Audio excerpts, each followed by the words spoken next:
รีด้วยพรหมวิหารธรรมคือให้มีเมตตาปราณีเอื้ออารีซึ่งกันและกันไว้จะแต่ความสามัคคีกันให้สัมพันธ์กายสัมพันธ์ใจในกันและกันไว้อย่าแต่ความสามัคคีประเทศชาติเราก็เจริญมั่นคงเศรษฐกิจเราก็เจริญมั่นคงสังคมเราก็เจริญมั่นคง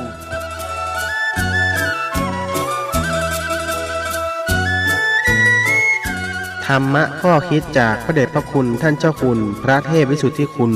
ด้วยความปรารถนาดีจากสถานีวิทยุพระพุทธศาสนาคลื่นธรรมะเพื่อประชาชน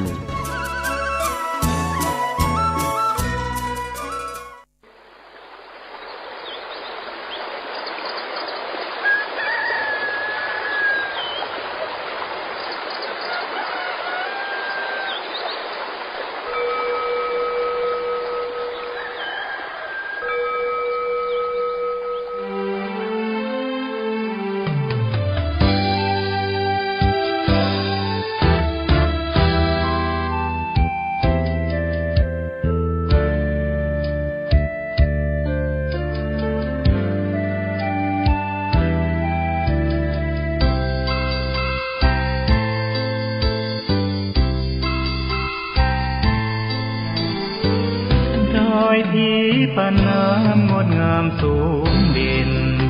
รอยธรรมเทระพระเนตรฝากเสียงผ่านสา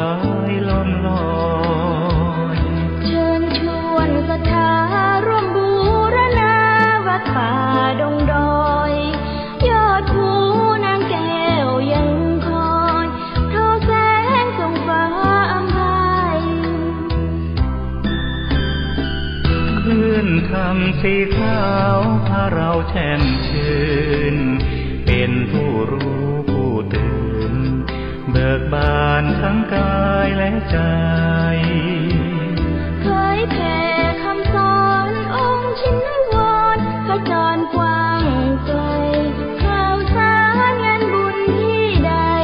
สื่อออนไลน์ไปถึงญาติโยมพระธาตุเจดีย์สีสองเมืองเปล่งประกายแล้วบนยอดดอยนางแก้วมีโอกาสแวะเวียนไหว้ชมจำลองจากดอยสุเทพดอยทุ่งคู่ธาตุบรมพลังแรงใจญาติโยมร่วมสร้างสมทันบารมีสีขาวคลื่นธรรมนำพาความสุขพระเนรชี้ทางคลายทุกข์เกิดปิติสุขให้ทุกทินทีเปิดฟังธรรมะพระจัดรายการหลายคลื่นความร่วมสร้างมหาทานบารมีพระธาตุเจดีย์สีสองเมือง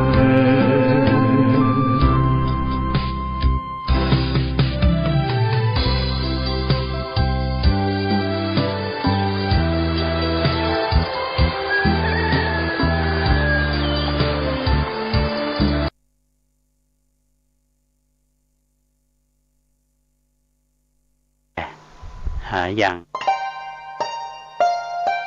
ท่านกำลังรับฟังสถานีวิทยุสาธารณะจังหวัดเชียงใหม่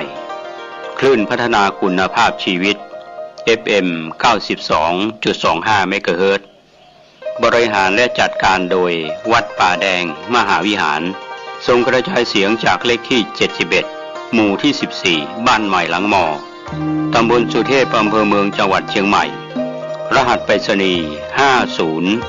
50200หมายเลขโทรศัพท์0818818815900520000636-7 ข่าวสารเพื่อการประชาสัมพันธ์ขอเชิญชวนผู้ใจบุญใจกุศลร่วมทำบุญทอดผ้าป่าสามัคคีเพื่อจะตั้งกองทุนการศึกษาสำหรับเด็กเรียนเก่งแต่ยากจนณวัดผาราชตำบลสุเทพอำเภอเมืองเชียงใหม่จังหวัดเชียงใหม่ในวันอังคารที่19 กรกฎาคมพุทธศักราช 2565 โดยทางคณะกรรมการบริหารศูนย์อำนวยการขจัดความยากจนและพัฒนาคนทุกช่วงวัยอย่างยั่งยืนตามหลักปรัชญาเศรษฐกิจพอเพียงอำเภอพร้อมภาคเอกชนที่มีจิตศรัทธาเล็งเห็นความสำคัญของการศึกษาโดยนำเงินทอดผ้าป่าในครั้งนี้จะตั้งกองทุนการศึกษาสำหรับเด็กเรียนเก่งแต่ยากจนกำหนดการวันจันทร์ที่18 กรกฎาคม 9 นาฬิกาถึง 12 นาฬิกาแต่งองค์ผ้าป่าสามัคคีณบริษัทเลิศวสินทร์ 2002 จำกัดอังคารที่ 19 กรกฎาคม 2565 14 นาฬิกาถึง 15 นาฬิกาถวายองค์ผ้าป่าสามัคคีณวัดผาราชตำบลสุเทพอำเภอเมืองเชียงใหม่จังหวัดเชียงใหม่ 19 กรกฎาคม 2565 โดยพร้อมเพรียงกันข่าวสารเพื่อการประชาสัมพันธ์ขอเชิญชวนผู้ใจบุญใจกุศลร่วมงานทำบุญประเพณีส่งน้ำพระธาตุใส่ขันดอก108ประจำปีณวัดวังสิงห์คำตำบลป่าแดดอำเภอเมืองเชียงใหม่จังหวัดเชียงใหม่จัดงานระหว่างวันที่ 26, 27 และ 28 มิถุนายน พุทธศักราช 2565 ก็เป็นฝากจากพระครูวิจิตรศิราพรเจ้าวาดวัดวังสิงห์คำเจ้าคณะตำบลป่าแดดคณะศรัทธาวัดวังสิงห์คำทุกหลังคาเรือนเชิญท่านร่วมงานทำบุญประเพณีส่งน้ำพระธาตุใส่ขันดอก108ประจำปีณวัดวังสิงห์คำตำบลป่าแดดอำเภอเมืองเชียงใหม่จังหวัดเชียงใหม่โดยพร้อมเพรียงกันสวัสดีครับท่านผู้ฟังที่เคารพธรรมสาระวันนี้ผมเกษตรเพชรสำลิดวิทยากรก็ชวนท่านได้ศึกษาธรรมะนะครับก็เป็นเรื่องจากภายนอกตัวมาสู่ตัวเราเองนะครับธรรมะนั้นเกิดขึ้นทั้งภายในตัวเองและก็ภายนอกตัวเองก็คำสอนต่างๆเหล่านี้เรามาร่วมกันคิดนะครับไม่ใช่จะมาสั่งสอนท่านนะครับแต่ว่าเราก็ร่วมกันคิดร่วมกันพิจารณาในส่วนของคำสอนที่เราถือเป็นหลักก็คือพระสุตตันตปิฎกในพระสูตรที่ปรากฏอยู่ก็เป็นเรื่องราวที่ควรเชื่อถือได้แต่ในยุคปัจจุบันนั้นเราเห็นการเปลี่ยนแปลงที่เรายอมรับกันโดยเฉพาะด้านสื่อสารที่ทำให้คนเรานั้นถูกหลอกลวงถูกใช้สื่อที่มีอยู่ในมือถือในคอมพิวเตอร์ใน iPad ในโน้ตบุ๊กหรือในส่วนของคอมพิวเตอร์ก็ตามมือถือก็ตามสิ่งเหล่านี้ทำให้เราได้เรียกว่าถูกหลอกลวงมากขึ้นจากสื่อโซเชียลมีเดียทั้งหลายที่เป็นการเข้ามาเรียกว่า call center ที่มีอยู่ในประเทศหรือต่างประเทศโทรเข้ามาติดต่อหลอกลวงทำมาหากินกันโดยผิดกฎหมายผิดพรบคอมพิวเตอร์ต่างๆก็ถือว่าเป็นเรื่องราวที่เป็นอุทาหรณ์เตือนใจสอนตัวเราเองต้องระมัดระวังการใช้โทรศัพท์มือถือพร้อมกันใช้เข้าไปดูโซเชียลไม่ว่าจะเป็น YouTube ก็ดี Facebook หรือในช่องทางของโซเชียลมีเดียทั้งหลายทั้งเสียงและภาพการถูกหลอกลวงการล่อลวงนั้นเกิดขึ้นก็เป็นส่วนที่ถ้าเรามาคิดพิจารณาในสมัยพุทธกาลนั้นก็มีเรื่องของเทคนิคและลีลาการสอนขององค์สมเด็จพระสัมมาสัมพุทธเจ้าก็ถ้าสอนโดยการใช้เทคนิคและลีลาการสอนตามคำสอนในทางพระพุทธศาสนาที่ผู้ดำเนินรายการจะชวนท่านไปคิดในยุค 2,500 กว่าปีมาแล้วก็การประกาศพรหมจรรย์ที่จะเป็นผู้บริสุทธิ์นั้นพระพุทธเจ้าประกาศที่ป่าอิติปตนมฤคทายวันเมืองพาราณสีก็เราก็รู้ทราบกันว่าเป็นครั้งแรกการที่พระพุทธองค์หลังจากตรัสรู้พระอนุตตรสัมมาสัมโพธิญาณบรรลุธรรมเป็นพระพุทธเจ้าที่ใต้ต้นศรีมหาโพธิ์แล้วที่ปัจจุบันก็คือพุทธคยาอินเดียก็ปัญจวัคคีย์ทั้ง5ในสมัยอดีตนั้น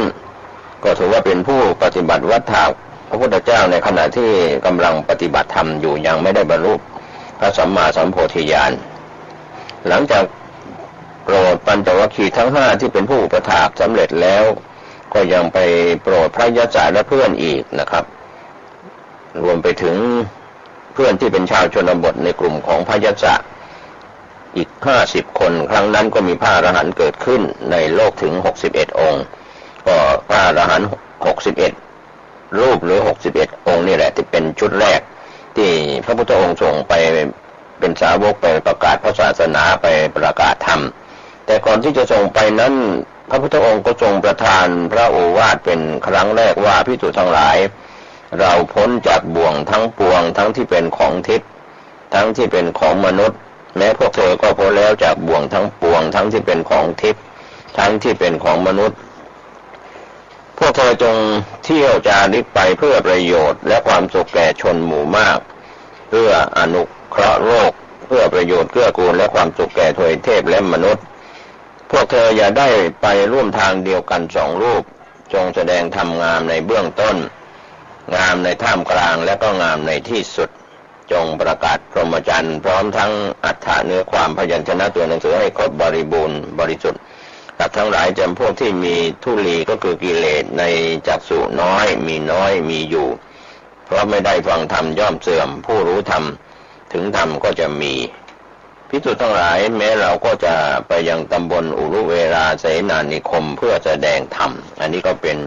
การประกาศพรหมจรรย์ให้กับสงฆ์สาวกมีเริ่มต้นตั้งแต่ปัญจวัคคีย์ทั้ง5พระโกณทัญญวัปปะพัทติยมหานามะอัสสชิแล้วก็พระยศแล้วก็เพื่อน4 คนแล้วก็กลุ่มเพื่อนอีกรวมแล้ว61ซึ่งได้เป็นผู้บรรลุเป็นพระอรหันต์ชุดแรกที่ส่งไปประกาศพระศาสนาก็โดยตัวอย่างเรื่องของยศกุลบุตรนะครับท่านผู้ฟังที่เราเคยศึกษาตามอนุพุทธะหรือพุทธประวัติยศกุลบุตรเป็นลูกของเศรษฐีที่ในกรุงพาราณสีก็เกิดความเบื่อหน่ายในชีวิตคฤหัสถ์ก็เข้าไปเฝ้าพระพุทธองค์ที่ป่าอิสิปตนมฤคทายวันในสมัย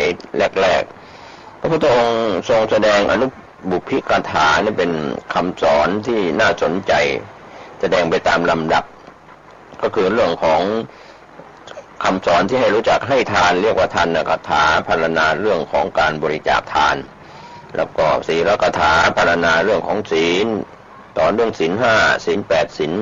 10ศีลอุโบสถต่างๆแล้วก็สักขกถาก็สอนเรื่องของการเป็นชาวสวรรค์แล้วก็กามาทีนวกถาก็สอนโทษของกาม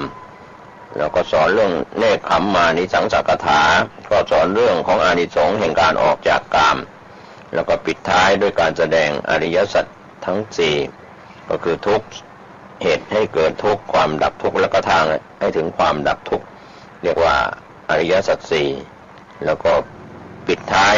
ด้วยอริยมรรคมีองค์8ก็คือสัมมาทิฏฐิเป็นต้นจนถึงสัมมาองค์ที่8ที่เราได้ศึกษาในธรรมจักรกับปวัตตนสูตรก็คือศีลสมาธิปัญญาที่เราเรียกว่าทางสายเอกนั่นแหละครับทำให้ยศกุลบุตรนั้นได้บรรลุธรรมก็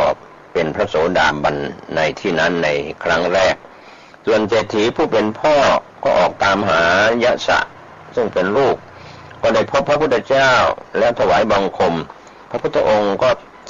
ตรัสแสดงอนุบุพพิกถามีทานกถาศีลกถาสักขกถากามาทินวกถาแล้วก็เนคขมมานิสังสกถาอริยสัจ4เหมือนกันก็ทำให้พ่อของยศซึ่งเป็นเศรษฐีนั้นก็ได้แสดงตนเป็นอุบาสกมอบชีวิตเข้าถึงพระพุทธพระธรรมพระสงฆ์เป็นสรณะก็ถือว่าเป็นอุบาสกที่กล่าวอ้างพระรัตนตรัยเป็นคนแรกในโลกขณะที่พระพุทธองค์ทรงแสดงธรรมกับพ่อของยศกุลบุตรนั้นก็ในขณะที่พระองค์ทรงแสดงกับพ่อแต่ยศกุลบุตรก็ได้ฟังธรรมตามที่ตนได้รู้แจ้งจิตก็พ้นแล้วจากอาสวะได้บรรลุเป็นพระอรหันต์สมัยนั้นก็มีพระอรหันต์เกิดขึ้นในโลกในยุคแรกๆก็7คนหรือว่า7องค์อะไรอย่างนี้ก็ถือว่าเป็นยุคแรกๆหลังจากยศกุลบุตรได้บรรลุธรรมแล้วนะครับท่านผู้ฟังพระพุทธองค์ก็ตรัสกับเศรษฐีผู้เป็นพ่อของยศว่าจิตของยศได้พ้นแล้วจากอาสวะเครื่องหมักดองทั้งหลายยศกุลบุตรไม่ควรจะกลับไปเป็นคฤหัสถ์บริโภคกามอีก เศรษฐีผู้เป็นพ่อก็กราบทูลว่าเป็นลาภของยศกุลบุตรได้ดีแล้วพระพุทธเจ้าข้าขอพระผู้มีพระภาคเจ้ามียศกุลบุตรเป็นปัจฉาสมณะก็คือเป็นสมณะที่ตามเสด็จพระพุทธองค์โปรดทรงรับพระทหารของข้าพระพุทธองค์เพื่อเสวยในวันรุ่งขึ้นเถิดพระเจ้าข้าเศรษฐีผู้เป็นบิดาของยศทราบรับการนิมนต์ของพระพุทธเจ้าแล้วก็กราบถวายบังคมลาทำประทับศีลแล้วก็กลับไปเมื่อเศรษฐีผู้เป็นพ่อกลับไปแล้วไม่นานยศกุลบุตรก็ได้ทูลขอบรรพชาอุปสมบทพระพุทธองค์ทรงประทานเอหิภิกขุอุปสัมปทาในเช้าวันรุ่งขึ้นก็เป็นการตรัสพระวาจาอุปสมบทนะครับในสมัยแรกๆพระพุทธเจ้ามียศก็เป็นพระติดตามด้วยกับปัจฉาสมณะเสด็จไปยังนิเวศของเศรษฐีผู้เป็นพ่อเป็นแม่และอดีตภรรยาของพระยศก็มาเข้าเฝ้าพระพุทธองค์พระพุทธองค์ก็แสดงธรรมอนุบุพพิกถาอีกและแสดงอริยสัจธรรมทั้งสี่อีกทั้งสองคนก็คือในส่วนของมารดาและอดีตภรรยาทั้งสองก็ได้บรรลุธรรมเข้าถึงธรรมแล้วก็กราบทูลว่าหม่อมฉันทั้งสองนี้ขอถึงพระพุทธเจ้าเป็นพระธรรมแล้วก็พระสงฆ์ว่าเป็นสรณะก็เรียกว่าไตรสรณคมพระพุทธธรรมพระสงฆ์เป็นสรณะเป็นที่พึ่งขอพระองค์ทรงจำหม่อมฉันทั้งสองว่าเป็นอุบาสิกาผู้มอบชีวิตถึงสรณะจำเดิมแต่วันนี้เป็นต้นไปมารดาของพระยศและอดีตภรรยาของพระยศก็ได้เป็นอุบาสิกาที่กล่าวอ้างมีพระรัตนตรัยเป็นที่พึ่งเป็นคู่แรกในโลกต่อมาในสมัยนั้นพระยศก็ได้พาสหายคฤหัสถ์อีก54คนเข้าเฝ้าพระพุทธเจ้าพระพุทธองค์ก็ทรงสอนด้วยอนุบุพพิกถาและอริยสัจสี่ทั้งหมดก็ได้บรรลุเป็นพระอรหันต์ทั้งหมดแล้วก็กราบทูลขอบรรพชาอุปสมบทพระพุทธองค์ก็ทรงประทานเอหิภิกขุอุปสัมปทาแก่สหายของพระยศเหล่านั้นและในระยะนั้นก็จะมีพระอรหันต์เกิดขึ้นในโลกทั้งหมดในสมัยนั้น61องค์ก็มีเรื่องเล่าที่เราได้ทราบประวัติที่น่าสนใจในช่วงสมัยพุทธกาลก็คือองคุลิมานโจรองคุลิมานนี้เป็นจอมโจรผู้กลับใจมาบวชแล้วก็ได้เป็นพระอรหันต์ก็มีการกล่าวถึงองคุลิมานว่าเป็นผู้มีชื่อเสียงอย่างยิ่งในสมัยพุทธกาลเพราะว่าเป็นโจรใหญ่ออกรังควานตามเส้นทางค้าขายจากเมืองสาวัตถี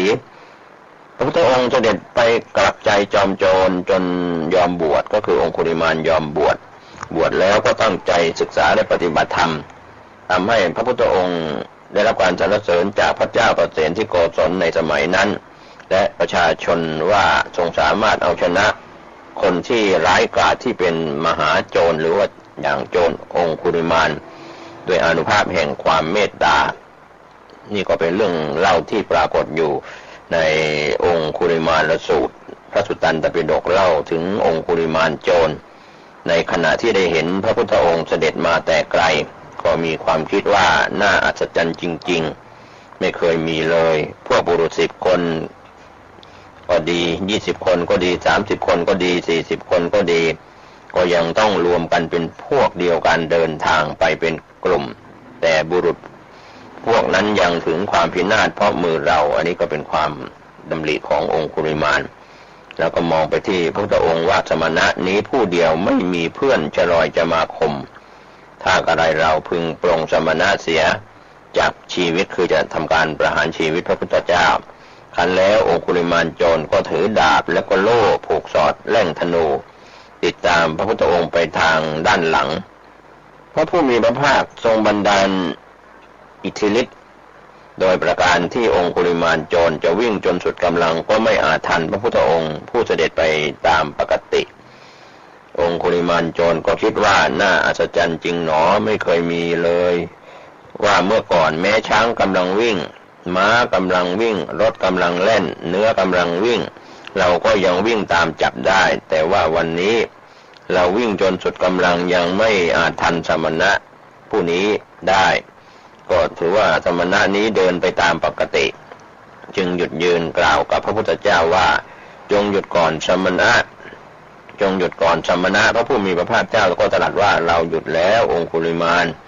ท่านเล่าจงหยุดเถิดก็เป็นเรื่องราวที่มหาโจรจะได้กลับใจในครั้งนี้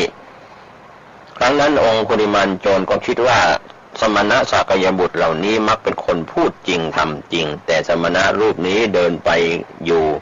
กลับพูดว่าเราหยุดแล้วองคุลิมานท่านเล่าจงหยุดเถิดถ้าอะไรเราต้องถามสมณะรูปนี้สมณะคำนี้ก็คือพระพุทธเจ้าว่าท่านกำลังเดินไปอยู่ก็ยังกล่าวว่าเราหยุดแล้วและท่านยังไม่หยุดดังกล่าวกับข้าพเจ้าผู้หยุดแล้วว่าไม่หยุดข้าพเจ้าขอถามกับท่านหยุดแล้วเป็นอย่างไรข้าพเจ้าไม่หยุดแล้วเป็นอย่างไรพระพุทธองค์ก็ตรัสตอบองคุลิมานโจรว่าองคุลิมานเราวางอาชญาในสรรพสัตว์ได้แล้วจึงชื่อว่าหยุดแล้วในเวลาทุกเมื่อส่วนท่านไม่สำรวมในสัตว์ทั้งหลายเราจึงหยุดแล้วแต่ท่านยังไม่หยุดองคุลิมานโจรก็กราบทูลว่าท่านผู้เทวดามนุษย์บูชาแล้วแสวงหาคุณอันยิ่งใหญ่มาถึงป่าใหญ่เพื่อจะสงเคราะห์ข้าพเจ้าสิ้นเวลาช้านานข้าพเจ้านั้นจะประพฤติในการที่จะละบาปเพราะฟัง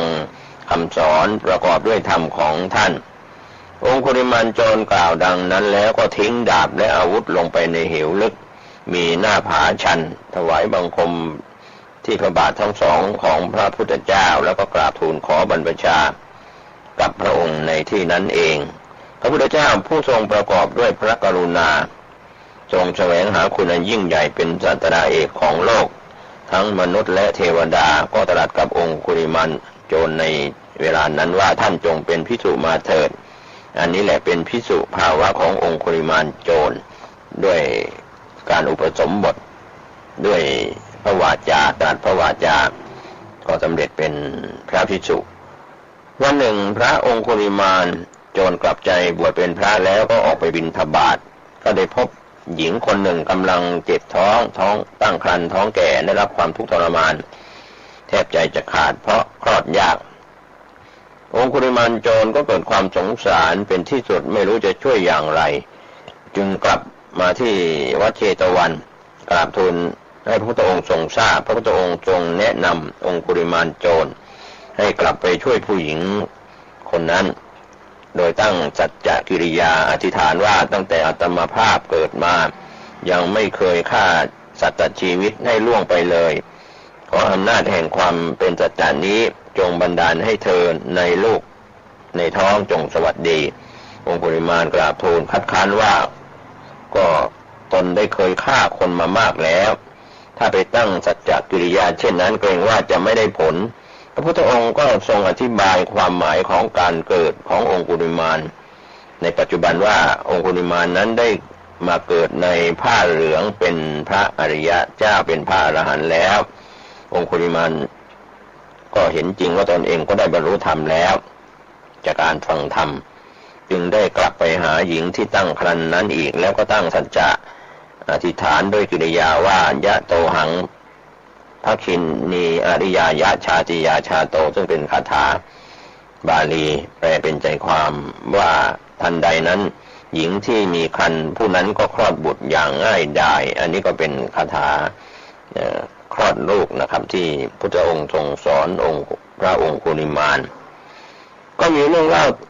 ของพระองคุลิมานว่าวันหนึ่งในท่านพระองคุลิมานนี้หลีกออกจากหมู่ไปอยู่แต่ผู้เดียวเป็นผู้ไม่ประมาทมีความเพียรก็มีตนส่งไปแล้วไม่นานนักก็กระทำให้แจ้งซึ่งที่สุดแห่งพรหมจรรย์อันไม่มีธรรมอื่นยิ่งกว่าที่กุลบุตรทั้งหลายผู้ออกจากเรือนบวชเป็นบรรพชิตต้องการด้วยปัญญาอันยิ่งเองในปัจจุบันแล้วก็เข้าถึงอยู่ก็รู้ชัดว่าชาติสิ้นแล้วพรหมจรรย์ของตนเองจบแล้วกิจที่ควรทำก็ทำเสร็จแล้วกิจอื่นเพื่อความเป็นอย่างนี้มิได้มีพระองคุลิมานก็ได้เป็นผู้บรรลุพระอรหันต์องค์หนึ่งในจำนวนพระอรหันต์ทั้งหลายในสมัยนั้นนะครับท่านผู้ฟังเป็นเวลาเช้าท่านพระองคุลิมาน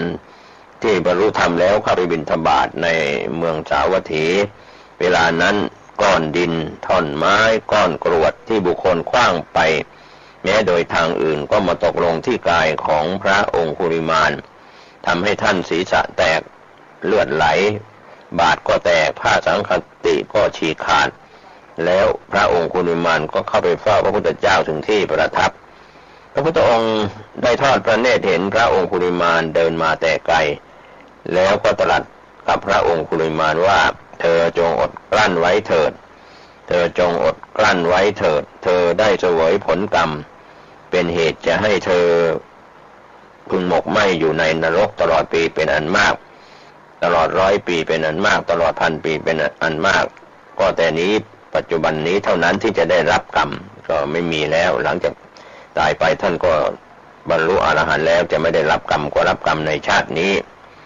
ก็เป็นเรื่องราวที่เราเห็นว่าถ้าใครสร้างเหตุกรรมใดไว้จะเป็นเหตุกรรมดีก็จะได้รับผลเป็นความสุขความเจริญเหตุกรรมของฝ่ายบาปอย่างเช่นองคุลิมานแม้บรรลุเป็นพระอรหันต์แล้วก็ยังได้รับกรรมที่ไม่ดีเจอก้อนดินท่อนไม้ก้อนกรวดที่บุคคลขว้างไปเรียกว่าพระองคุลิมานก็โดนศีรษะแตกบ้างเลือดไหลบาดแต่ผ้าสังฆติก็ฉีกขาดอย่างนี้เป็นต้นพระองค์ก็ทรงสอนว่าให้อดกลั้นไว้ถือว่าได้รับผลกรรมในชาตินี้เป็นครั้งสุดท้ายถ้าไม่ได้บรรลุเป็นพระอรหันต์ก็จะต้องไปหมกไหม้รับสิ่งที่ตนได้ฆ่ามนุษย์นับร้อยเกือบ1,000 คนไปตกนรกหมกไหม้ก็ถือว่าชาตินี้เป็นชาติสุดท้ายของพระองคุลิมานครับก็เป็นคำสอนที่เตือนคนเรานั่นแหละครับเป็นโจรเป็นคนร้ายเป็นคนทำผิดกฎหมายคนเรียกว่าล้างมือที่เป็นมือปืนรับจ้างหรือเป็นคนอันธพาลต่างๆในยุคปัจจุบันนั้นถ้าเราไปมองถึงยุคขององคุลิมานซึ่งเป็นมหาโจรไล่ล่าฆ่าคนเป็นว่าเล่นแต่บุญกรรมนำส่งด้วยพระพุทธองค์ทรงแผ่ข่ายพยานในช่วงเช้าก็เห็นว่าองคุลิมานโจรจะได้ไปฆ่ามารดาผู้เป็นแม่ก็จะเป็นมาตุฆาตเป็นการทำบาปครั้งยิ่งใหญ่การแผ่ข่ายพยานพระพุทธองค์ก็ทรงได้รับรู้รับทราบในญาณวิธีแล้วก็ไปโปรดองคุลิมานไว้ทันถ้าองคุลิมานนั้นฆ่าแม่ก็จะเป็นมาตุฆาตอรหันตคุณทั้งหลายก็คงจะไม่ได้เกิดดังนั้นการที่พระองค์ทรงใช้เวลาแผ่ข่ายพยานตรวจดูสัตว์โลกก็เป็นสิ่งที่เป็นบุพกิจ5 ข้อ 5 ประการของพระพุทธองค์ในการที่จะไปแสดงธรรมโปรดสัตว์นะครับก็เป็นเรื่องราวได้โปรดองคุลิมานโจรก็เป็นตัวอย่างโจรกลับใจด้วยบุญญาบารมีที่พระองค์ทรงแสดงธรรมแล้วก็องคุลิมานโจรก็สามารถได้บรรลุธรรมปฏิบัติธรรมจนสำเร็จเป็นพระอรหันต์นี่ก็เป็นตัวอย่างโจรกลับใจครับวันนี้ผมเกษตรเพชรฤทธิ์วิทยากรก็ชวนท่านคิดท่านพิจารณาว่าคนเราจะทำผิดมาสักกี่ครั้งก็สามารถกลับจิตกลับใจเป็นคนทำดีทำถูกต้องทำความดีได้อย่าได้ไปซ้ำเติมคนที่เขาอาจจะได้เคยทำผิดเป็นคนติดคุกติดตารางหรือเคยชื่อว่าเป็นโจรก็กลับใจได้ด้วยธรรมะคำสอนของพระพุทธองค์ขอทุกคนทุกท่านได้กลับจิตกลับใจในการเคยทำความชั่วเคยทำผิดศีลธรรมและทำผิดต่อกฎหมายของบ้านเมืองกลับจิตกลับใจได้ให้ทานรักษาศีลเจริญภาวนากรรมฐานบรรลุมรรคผลนิพพานหมดสิ้นอาสวะกิเลสโดยทั่วหน้ากันสวัสดีครับเจริญสุขญาติโยมท่านผู้ฟังทั้งหลายทุกท่านทุกคน วันนี้รายการปกิณกะแห่งธรรมะสัพเพเหระก็มาพบปะกับญาติกับโยม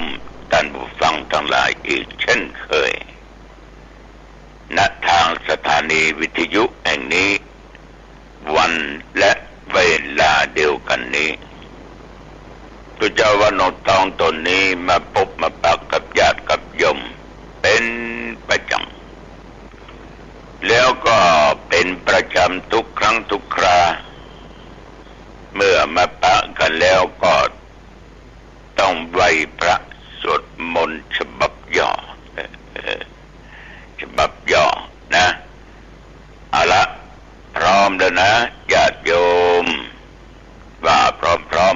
เนอะอะระหังสัมมาสัมพุทโธภควาพุทธังภวันตังอภิวาเทมิกราบพระพุทธสวากขาโตภควตาธัมโมธัมมังนัมมัสสามิกรา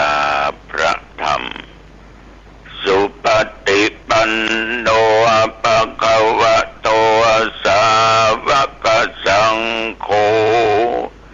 สังฆังนะมามิกราบพระสงฆ์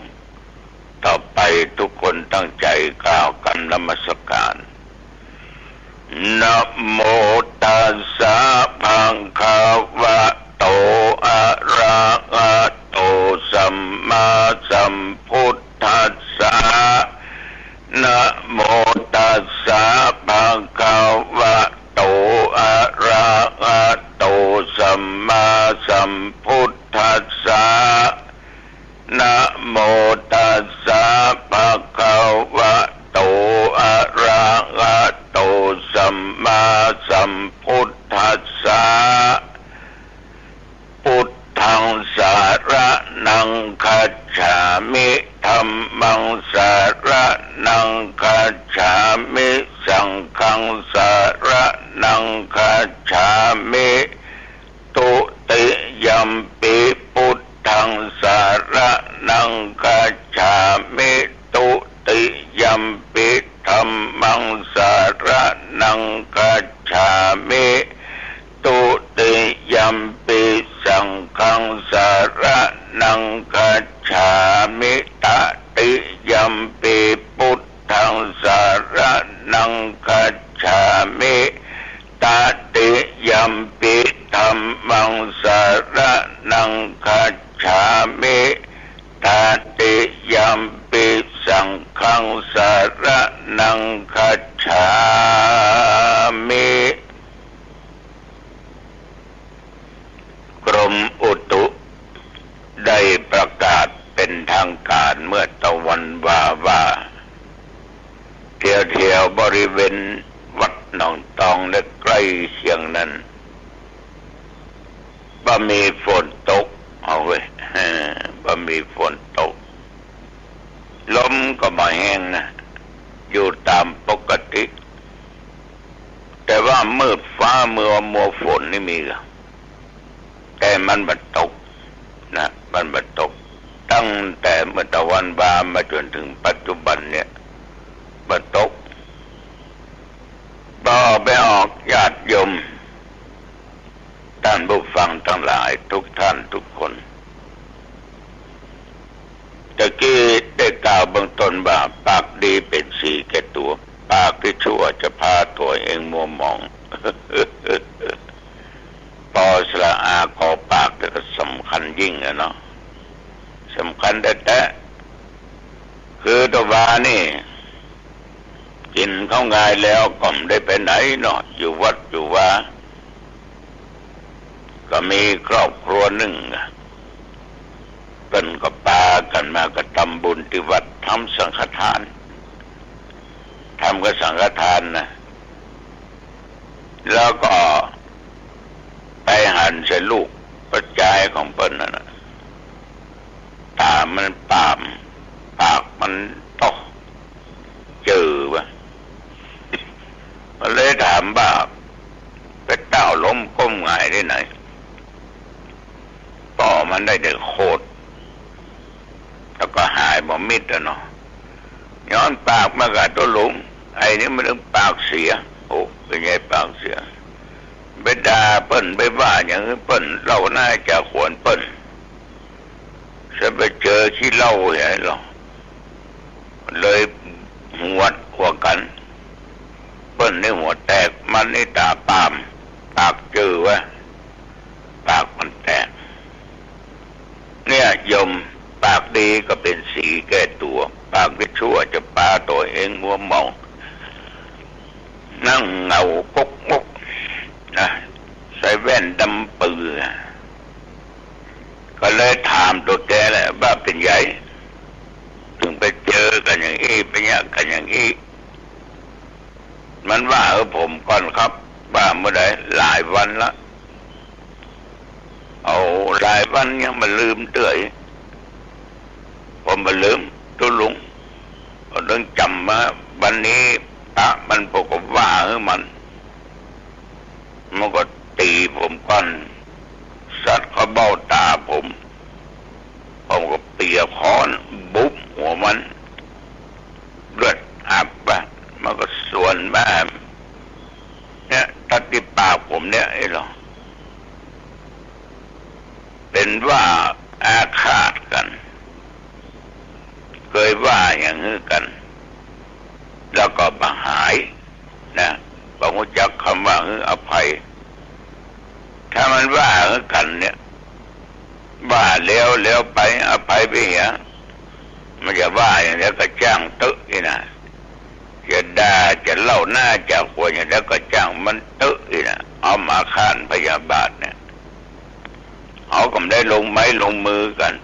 ตาเขาก็ตามปากเขาก็ไปเจออย่างเงี้ยถ้าเขาจักอภัยอันนี้ฝังอยู่ในจิตในใจอย่างนั้นนี่นะมันก็เลยเป็นอย่างเงี้ยฉะนั้นก็ขอให้จำเป็นบทเรียนเนอน้องเนอลูกเนอมันคับเสียงแล้วเขาบอกออกมันตึงปากมันไม่เป็นเจ้าเห็นเถอะแต่ยายกินข้าวได้วะกินข้าวต้มครับตัวหลงนี่หรอกินตุกกินยากเหมือนกันนะกินไปอันนี้ก็ให้เรามัดระวังจะไปผิดจะไปเถียงจะไปว่าอย่างนี้กัน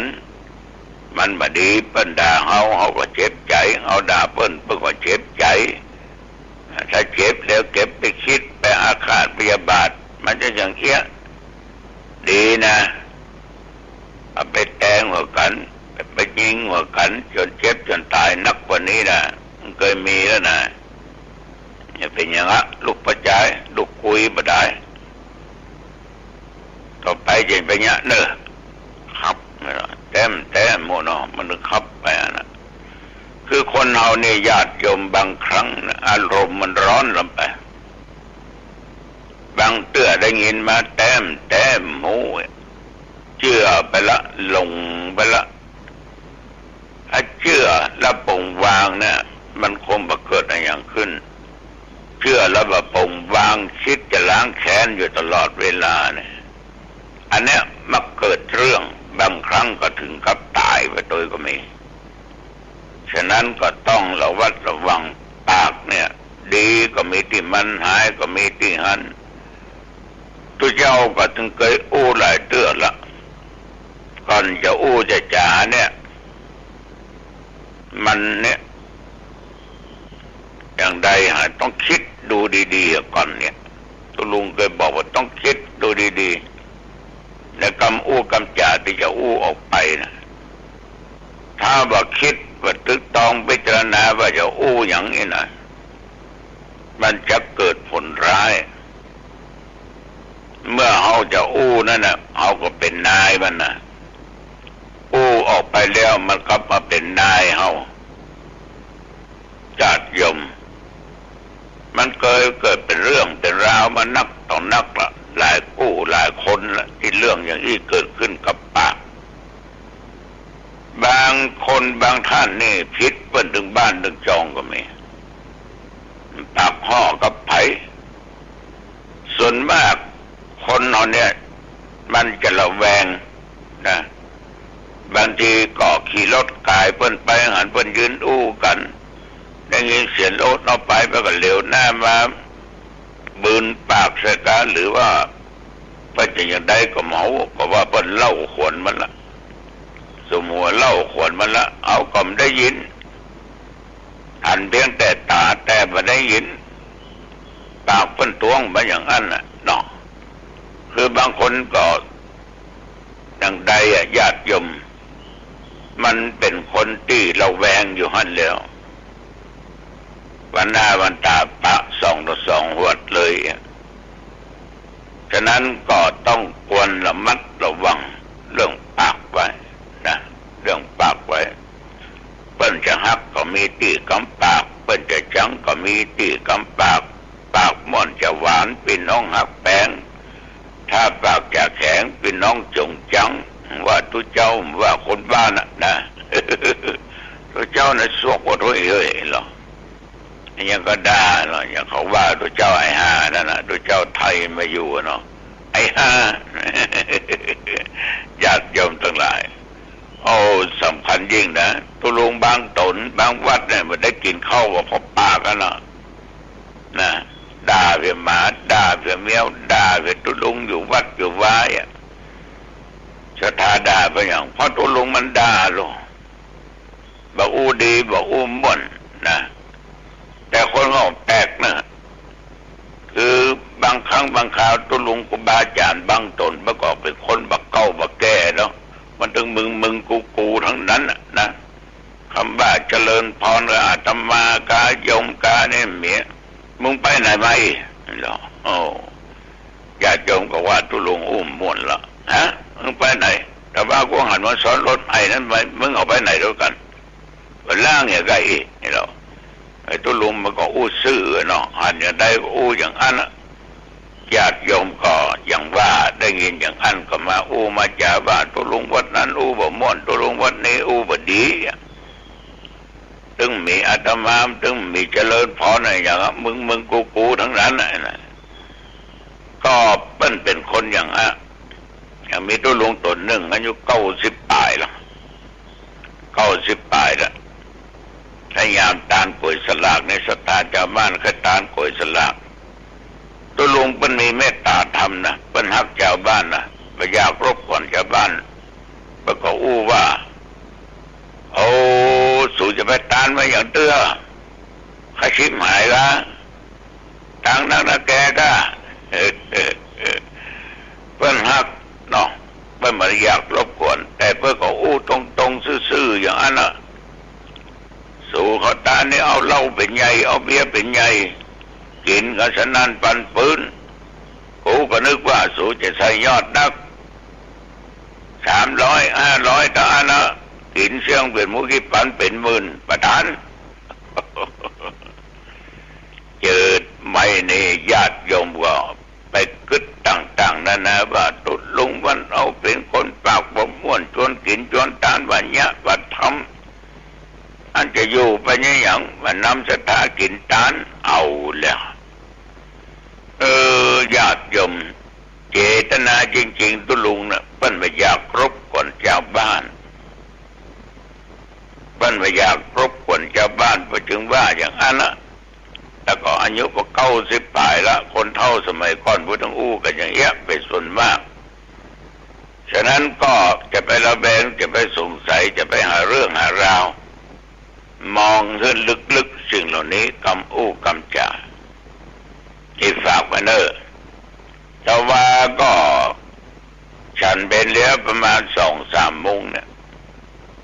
ก็ไปถึงเลขาไปส่งน้ำธาตุของวัดสันทรายตำบลหนองแก้วอำเภอหางดงจังหวัดเชียงใหม่แต่ว่านี่ก็ไปพบไปปะกับญาติกับโยมมากหน้าหลายตาแต่คนเฮานี่เขาประมาทไปละเนอะกาดตกบางคนก็สวมหน้ากากบางคนก็ไม่ใส่หน้ากากขณะเจ้าหน้าที่เพิ่งก็ตั้งหน่วยคัดกรองไว้นะเจ้าหน้าที่ทุกคนอสม.ทุกท่านเนี่ยถึงทำงานอย่างขมักเขม้นคำแล้วเป็นจิตอาสาแต่ว่าคนเราเนี่ยประมาทกาดตกหลายคนอยู่ฉะนั้นอย่าไปนึกว่าสิ่งเหล่านี้มันจะมีแล้วมันหายไปแล้วมันก็ยังมีอยู่งานศพหนึ่งเนี่ยก่อนสักกี่วันเนี่ยตุลุงยังไปเต้อยู่งานศพนั่นนะ3-4 วันโอ้โหข่าวละตุลุงวันนั้นไปเต้ศพนั้นก็เขาปูมเป็นอย่างเนี่ยแต่งอวดดีหรอเพราะเหตุใดเขานั่งห่างพี่น้องชาวบ้านจะเป็น3-4 เมตร 5 เมตรแล้วเขาก็ใส่หน้ากากทั้ง2 ชั้น มันเป็นใหญ่ศพนั้นต่อติดโควิดกันอยากผ่าแม่ครัวโอ้อันกะเป็น7-8 รายบนประเดี๋ยวนี้กลุ่มเสี่ยงจัดหนักให้หรออะไรใหญ่ๆก็กินยาวคนเดียวบ้างกะเดี๋ยวไปฉะนั้นญาติโยมไปนึกว่ามันบ่มีมันยังมีอยู่แต่ว่าก็มีคนมารายงานว่าลงปอดคนนี่เนาะปะนักแกเนอตะลงปอดเนี่ยนะเนี่ยประมาทบ่ได้นะประมาทตึมได้ญาติโยมท่านทั้งหลายงานตะวานี่ก็มีเป็นบางท่านที่เลินเล่อเผลอใจขาดสติตั้งความประมาทกาดตกแต่คนก็นักเตยตะวามันเหมือนคนกระหายบุญญาติโยมมันหยุดยั้งกันไปได้2 ปีประเพณีส่งน้ำธาตุเนี่ยนะงานบุญงานกุศลเนี่ยปีนี้เพิ่นผ่อนคลายไปพี่น้องญาติโยมทั้งหลายก็มาร่วมทำบุญกันนักตึงแม่ยิงตึงปัจจัยมีตึงโรงทานมีตึงขนมมีตึงของกินเลี้ยงกันญาติโยมทั้งหลายแต่ว่าเปิ้นก็รู้เจ้านักรู้เจ้าว่าตรงนี้ก็เป็นคนทั้งเมืองแปะท่านเจ้าคุณโกไสวัดพระธาตุเจ้าแห่เป็นอนุสาวนาจารย์เปิ้นก็นิมนต์มาร่วมแต่ว่านี่เจ้าหน้าอำเภอเลี้ยวเข้าวัดลองแป้เลี้ยวเข้าวัดไล่กันไปก็เรียกว่าไปถึงเวลาพร้อมกันก็ท่านเจ้าคุณเพิ่งก็มาตึงเลขาตึงตุเจ้าผู้ช่วยเจ้าอาวาสพระอารามหลวงมาหลายตนตะว่าก็อย่างใดก็ตามญาติโยมก็มีการเจริญพุทธมนต์เพื่อให้เป็นสิริเป็นมงคลนะเมื่อเสร็จเรียบร้อยผู้อาจารย์น่าสะอาดก็โอกาสเป็นตาเนาะว่านี่นะเสร็จกันเรียบร้อยคือตอนนี้อย่างกันก็ไปลงไปส่งน้ำพระธาตุแล้วตุเจ้าก็ปิ๊กไปถึงวัดก็ปอนนักแกเนอะพอ5 โมงป่ายไปจะ6 โมงกว่าแต่วินัยตุเจ้าจะบักขาดลงรถปั๊บรถพาปั๊บเอวละกันนั้น ออกกำลังกายที่เจาะเลือดตัวว่าวันซื้อนี่นะมันเหลือ103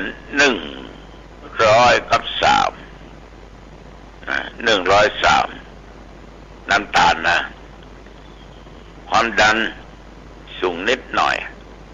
ไขมันในเม็ดเลือดแต่ยังสะสมวันนั้นปกติหมดแต่ไขมันดีนี่ยังผิดปกติไปหน่อยไขมันชั่วอยู่ตามปกติทำให้สังเกตว่าก่อนจะเจาะเลือด 7-8 วันเนี่ยได้ดื่มน้ำมังคุดญาติโยมเนี่ยเพิ่นคั้นเปิ้นทำจากโรงงานของเปิ้นเอามาถวายขวดมันจะใหญ่ขวดน้อยนะก็ต้องเอาใส่ในตู้เย็นมันเย็นดื่มวันกด2 กด2 กดมาเจาะเลือดดูน้ำตาลนั้นลดลงเว้ยเฮ้ยว่าเลือด150 160นะอันนี้เจาะพอไปให้ยมหมอโรงพยาบาลมหาราชตรวจวัดดูเหลือ103แต่ว่าก็เลยโทรไปหาคุณโยมเนาะคุณโยมน้ำอันมังคุดนั้นมีอยู่วะ โยมก็ดีอกดีใจหลวงปู่เขาได้ก็เจ้ารู้สึกว่าน้ำตาลทุลุงลดไปจะนักเฮ้ยไอ้เนาะเนี่ยเอาก็จังอู้แบบเข้าสมัยเก่านั้นอีเฮ้ยอยู่นะเจ้าก็เดี๋ยวก็เจ้าก็จะให้เขาไปส่งเจ้าไอ้เนาะเอาลูกคนมาเต็มตู้เย็นให้ละ ก็ถ้าจะดีเนาะแต่ก็ว่ามันจังว่ามันบอกว่ายาเขาก็ฉันกำลังกายเขาก็ออก ดื่มน้ำมังคุดเข้าไปแถมเนี่ยก็ถ้าจะดีนะฉะนั้นญาติโยมท่านผู้ฟังทั้งหลายร่างกายเนี่ยมันเป็นเรื่องของเราต้องฮักมันปอคนหนึ่งนี่พาหัวเข้าถึง2 ข้างเสี่ยงไป300,000 ปลายเกณฑ์จะเตียวได้แต่บางคนพาแล้วเตียวมันได้ก็มีแต่ปอนี้เข้าถึงซ้ายเข้าถึงขวาพาขวาก่อนเมื่อมันแข็งแรงได้ผีปลายพาซ้ายเตียวเข้ามาอย่างสะดวกสบายไปที่ไหนก็ได้เตียววันละ 3-4 กิโลเป็นว่าอายุเพิ่นกว่า70 กว่าปี72แล้วฉะนั้นกายภาพบำบัดสุขภาพเนี่ยมันมีขายนะมันต้องเสาะเอาคนเดียวทำคนเดียวเนอะอันนี้ก็ฝากกับญาติกับโยมพอออกไม่ออกทั้งหลายตัวจิมเนอะเอาละวันนี้เวลาพอดีอายุวันโนสุขังปะลังพบกันใหม่โอกาสหน้าเจริญพร ท่านกำลังรับฟังสถานีวิทยุสาธารณะจังหวัดเชียงใหม่คลื่นพัฒนาคุณภาพชีวิต FM 92.25 เมกะเฮิรตซ์บริหารและจัดการโดยวัดป่าแดงมหาวิหารส่งกระจายเสียงจากเลขที่71หมู่ที่14บ้านใหม่หลังมอตำบลสุเทพอำเภอเมืองจังหวัดเชียงใหม่รหัสไปรษณีย์50200หมายเลขโทรศัพท์0818815690 0520000636-7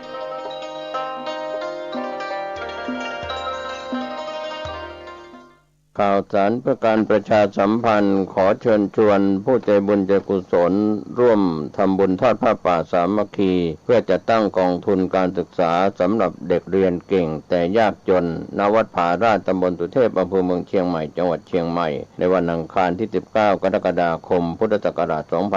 2565โดยทางคณะกรรมการบริหารศูนย์อำนวยการขจัดความยากจนและพัฒนาคนทุกช่วงวัยอย่างยั่งยืนตามหลักปรัชญาเศรษฐกิจพอเพียงอำเภอพร้อมภาคเอกชนที่มีจิตศรัทธาเล็งเห็นความสำคัญของการศึกษาโดยนำเงินทอดผ้าป่าในครั้งนี้จะตั้งกองทุนการศึกษาสำหรับเด็กเรียนเก่งแต่ยากจนกำหนดการ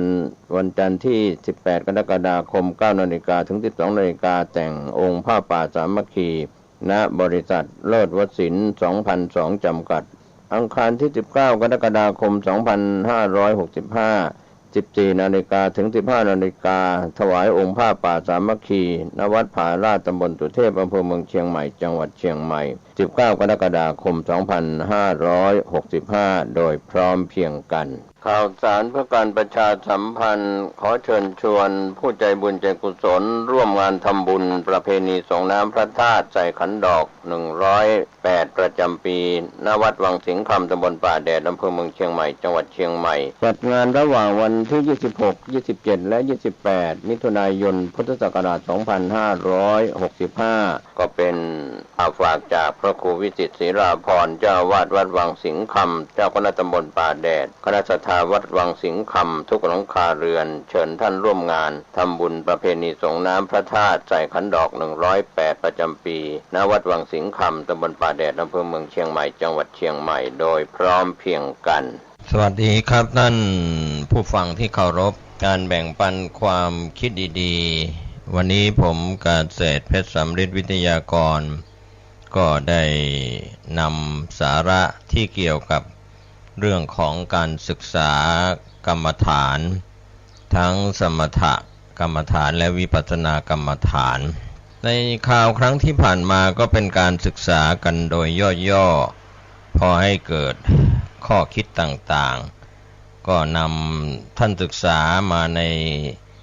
สมถกรรมฐานมีกสิณกรรมฐาน10ประการนะครับก็เป็นเหตุให้เกิดฌานทั้งในส่วนของรูปฌานที่เป็นปฐมฌานทุติยฌาน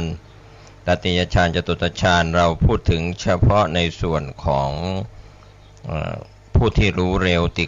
ติขะบุคคลหรือว่าขิปปาภิญญาบุคคลรู้เร็ว ก็พูดถึงแค่รูปฌานสี่ปฐมฌานทุติยฌานตติยฌานจตุตฌานเท่านั้นดังนั้นกสิณกรรมฐาน10มีการเพ่งดินเป็นต้นก็ทำให้เกิดฌานทั้ง4และต่อมาเราก็พูดถึงอสุภะ10อสุภกรรมฐานนั้นก็มีส่วนทำให้เกิดอัปปนาสมาธิที่เป็นฌานเกิดครับก็มีส่วนนะครับถ้าเราเพ่งพิจารณาศพที่ตายแล้วใหม่ๆจนถึงศพที่เหลือแต่กระดูกอสุภะ10อย่าง10ประการนั้นก็เกิดได้เพียงรูปฌานเพียงอย่างเดียวนะครับไปทุติยฌานไม่ได้เพราะว่าอสุภะซากศพนั้นเป็นของหยาบส่วนอนุสติ10พุทธานุสติ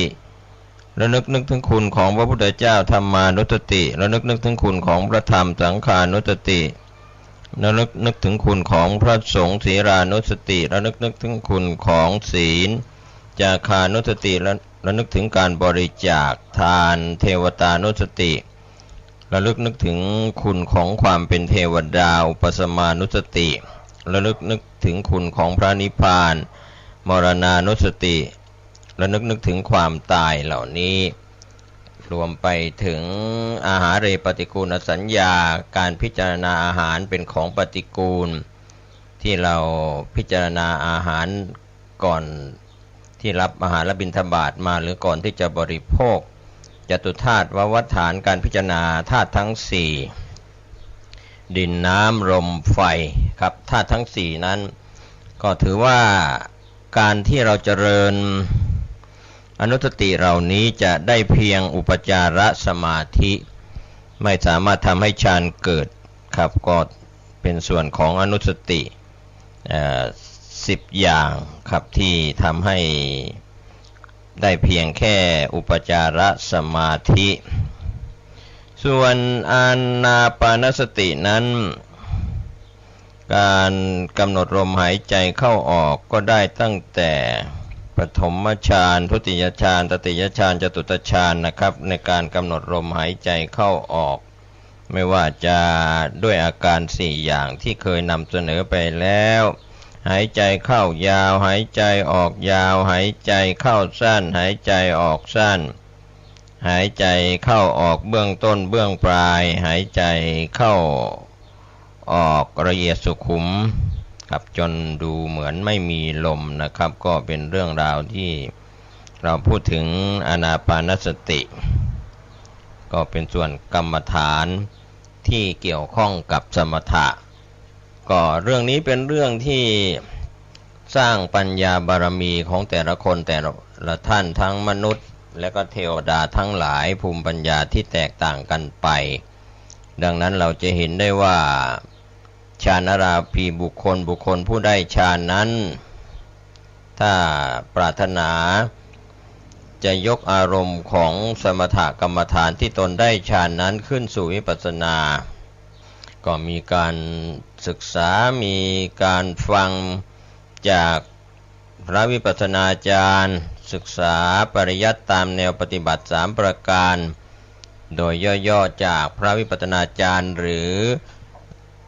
แม้ว่าท่านที่ผ่านการปฏิบัติสมถกรรมฐานแล้วก็แสวงหากัลยาณมิตรคือพระวิปัสสนาจารย์หรือท่านได้เคยรับการอบรมสั่งสอนมาก่อนหน้าที่จะมาเจริญสมถกรรมฐานก็ความสุขก็ดีความสงบก็ดีอารมณ์เป็นหนึ่งก็ดีฌานราภีบุคคลที่ได้รับไม่ว่าจะเป็นปฐมฌานทุติยฌานตติยฌานจตุตฌานเหล่านั้นก็จะต้องยกอารมณ์เหล่านั้นขึ้นสู่วิปัสสนาต้องรู้สภาวะของความเป็นรูปเป็นนามต้องรู้เหตุปัจจัยของความเป็นรูปเป็นนามต้องรู้สภาวะธรรมความเป็นทุกขังอนิจจังอนัตตาคือพระไตรลักษณ์ในการที่เราศึกษาเราฟังมามากศึกษามามากเบื้องต้นก็ท่านที่เคยเจริญสมถะมาก่อนเรียกว่าฌานราภีบุคคลนั้นก็ เข้าฌานที่ตนได้แล้วหลังจากกำหนดฌานแล้วก็พึงกำหนดสภาวะอารมณ์6อย่างปรากฏในทวารของตนคือตาหูจมูกลิ้นกายและก็ใจกำหนดมากๆกำหนดนานๆครับบางทีจิตใจหรือร่างกายก็อาจจะรู้สึกเหนื่อยนะครับก็หลายท่านที่จะยกสมถะขึ้นสู่วิปัสสนาก็จะติดอยู่ในอารมณ์สุขก็ไม่ค่อยจะเปลี่ยนอารมณ์ยกอารมณ์สุขอารมณ์ปีติที่เป็นองค์ฌานหรืออารมณ์ที่เป็นอุเบกขาเอกคตาเหล่านั้นขึ้นสู่วิปัสสนาก็เรียกว่าเข้าฌานแล้วยังยกขึ้นสู่วิปัสสนาไม่ได้นะครับก็ในส่วนนี้เขาเรียกว่าคนที่มีอารมณ์เป็นฌานจิตตุปบาทก็ต้องเรียกว่ากำหนดอารมณ์ที่เกิดขึ้นทางตาหูจมูกลิ้นกายและใจสมาธิ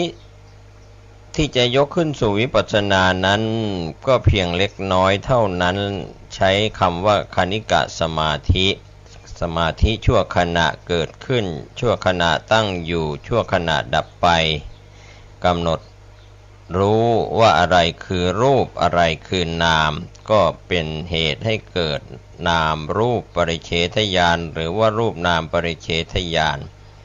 ก็ยกขึ้นสู่วิปัสสนาส่วนเหตุปัจจัยของรูปนามรู้จักอะไรว่าเป็นรูปเป็นนามก็จะรู้เหตุผลของรูปนามว่ามีความเกิดขึ้นมีความตั้งอยู่มีความดับไปพระไตรลักษณ์เหล่านี้ก็เรียกว่าเป็นไปตามลำดับวิปัสสนาญาณ16นะครับก็อารมณ์ของฌานที่มีอยู่ยกขึ้นสู่พระไตรลักษณ์เป็นรูปเป็นนามเป็นเหตุปัจจัยของรูปนามไปตามลำดับวิปัสสนาญาณ16ครับก็ถือว่าจะได้บรรลุมรรคผลนิพพานเรียกว่า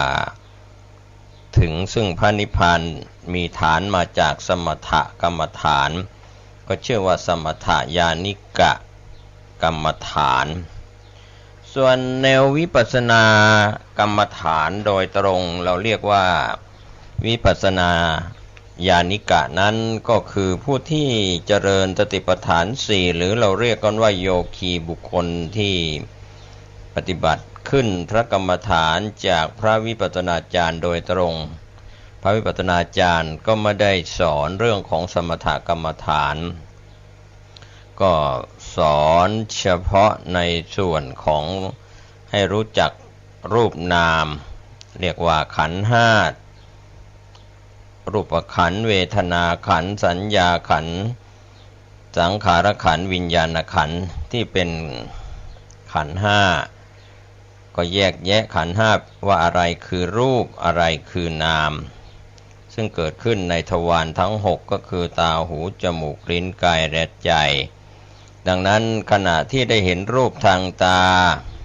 อะไรคือรูปอะไรคือนามขณะได้ยินเสียงทางหูอะไรคือรูปอะไรคือนามขณะได้กลิ่นทางจมูกอะไรคือรูปอะไรคือนามขณะได้ลิ้มรสทางลิ้นอะไรคือรูปอะไรคือนาม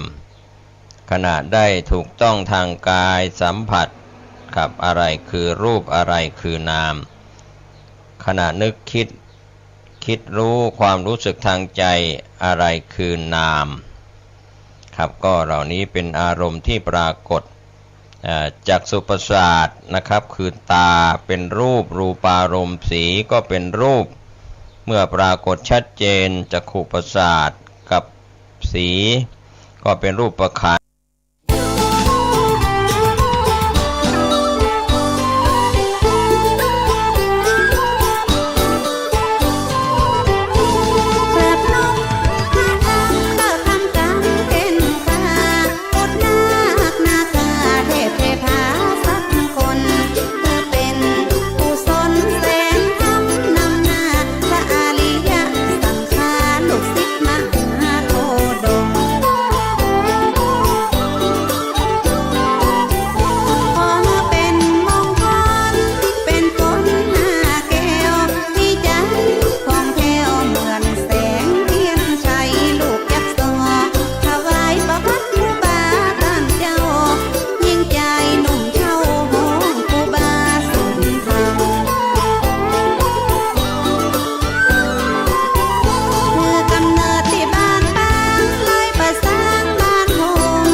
ซอยเป็นกาเป็นดอยลัดตามหอยห้อมหอยเป็นหมอกเป็นเหม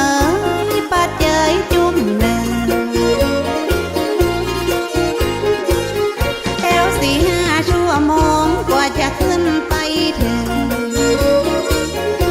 เหงื่อออกไหลซึ้งก็เหม็นผ้าเหม็นเสื้ออิดอ่อนกลางเขาพักยังเป็นเมื่อป่าเขาคุ้มคือเป็นห่มบางดาวเดี่ยวดงเรียบเลาะพาหินปูนเขากว่าตีหมู่เฮาจะขึ้นไปใดครูบาศรีวิจัยต้านห่วงใยเจนลาหลวงศรีประกาศและกราบนมัสการนิมนต์ครูบาสินทานขอมาย่อยกึศสร้างว่าจะปักเสาไฟขึ้นไปแบบนั้นครูบาสินทานบ่ได้หับปากหับกาครูบาบอกเธอหูเหตุการณ์ต้องสร้างหนทางขึ้นไปถึงจะได้ถึงจะปักเสาไฟขึ้นไปง่ายครูบาศรีวิจัยว่าจะสร้างถนนอย่าหารถยนต์แต้วขึ้นบนหือได้หลวงศรีประกาศยกมือสาขึ้นไว้ว่าเฮาบ่มีเครื่องไว้เครื่องใจทุนแรงอย่าเอาหยังมาพูดปืดหินดินแข็งบ่มีเงินแสนเฮาตึงแปลงบ่ได้ครูบาเจ้าศรีวิจัยท่านตึงบ่ไหวบ่วัน แต่ว่าบุตรว่าดาตึงจะมาจ่อยแปลงห้องใจห้องแห้งจ่อยกันคึกกันสร้างแต่บ่มีเงินเป็นแสนเป็นล้านจ่อยกันคึกสร้างมันตึงจะใหญ่ขึ้นมาได้ปฐมมาเลิก10 นาฬิกาที่9 พฤศจิกา2477แม่นมันครูบาได้เป็นประธานขุดแถวทางเริ่มเก่าเอาขอบกมาจกขุดดินถนนลูกศิษย์ลูกย้อนคอยตามครูบาเจ้าฟันบากถากทางต้นไม้แดงไม้เป่าห้อมห้อยภูเขาเป็นเขตเป็นแดงกำมีดมุยขอบกมาจกแผ่นดินแข็งปั่นเขตปั่นแดนคนละเล็กละน้อย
ละเมืองไล่กันมาร่วมสร้างตัดไม่บงไม่สร้างเป่งปลาลำโห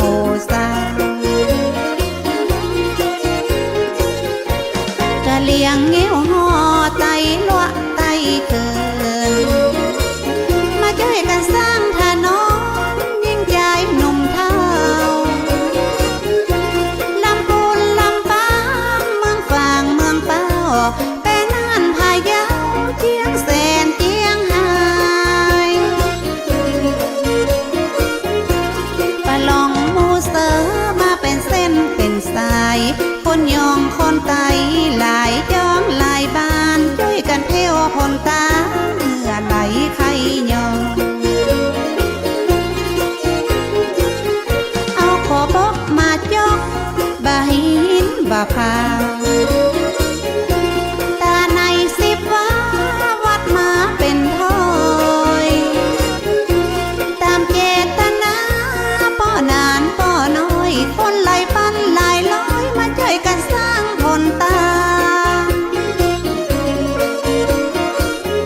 ห้องก็เกียมกับข้าวจีนปลาอาหารมาแบ่งมาปันกินกันว่าอัน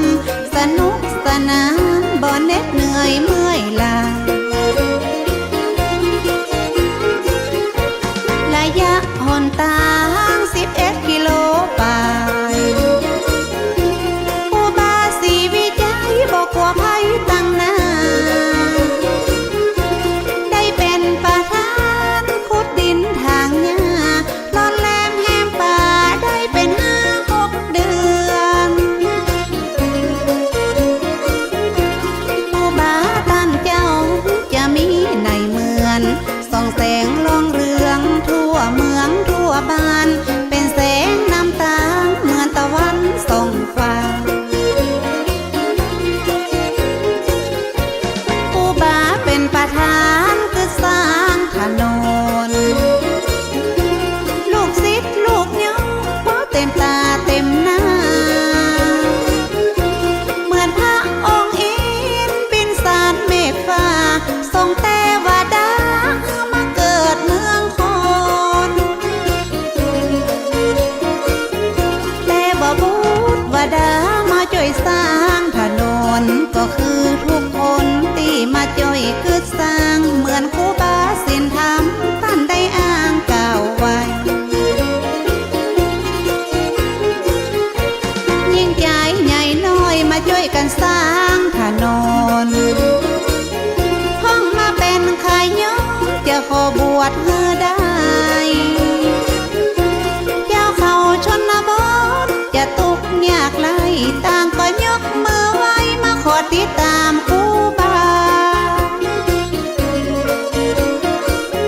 ห้องก็ให้มาบวชเล่าเรียนศึกษาเพื่อติดตามครูบาได้ไปก่อสร้างวัดวาอารามหลายปันหลายลอยแถมยังมีท่านเจ้าอภิชัยข่าวปีตอนดีองดีผิวบางห่างน้อยได้นำศรัทธาเป็นปันเป็นลอยติดตามลำห้อยมาช่วยกันสร้างคนตาตอนนั้นครูบาข่าวปียังเป็นนานมาช่วยครูบาศีลธรรมตีตันคือสร้างหลายเดือนหลายวันตึงบ่ปิดบอกว่าครูบาสร้างถนนได้5 เดือนป่า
ช่วยครูบาเหมือนหาฟ้าหาฝนพอเต็มถนนขึ้นบนดอยว่าอันกำน้ำหนตาก็เสร็จงามเรียบลงวันที่30ตรงกับเดือนเมษาท่านเจ้าครูบาบอกมาเป็นท้อยลูกศิษย์ลูกย้องตั้งป้อนานป้อน้อยพาเน้นเห็นน้อยมาช่วยกันทำบุญจะจัดพิธีทำบุญเปิดถนนเดือนเมษายน2478แม่นมันอย่าได้เปิดหนตางได้จัดงานครั้งนี้พร้อมจะได้เป็ดครูบาข่าวปีอย่าได้ทำพิธีร่วมกันตีนี้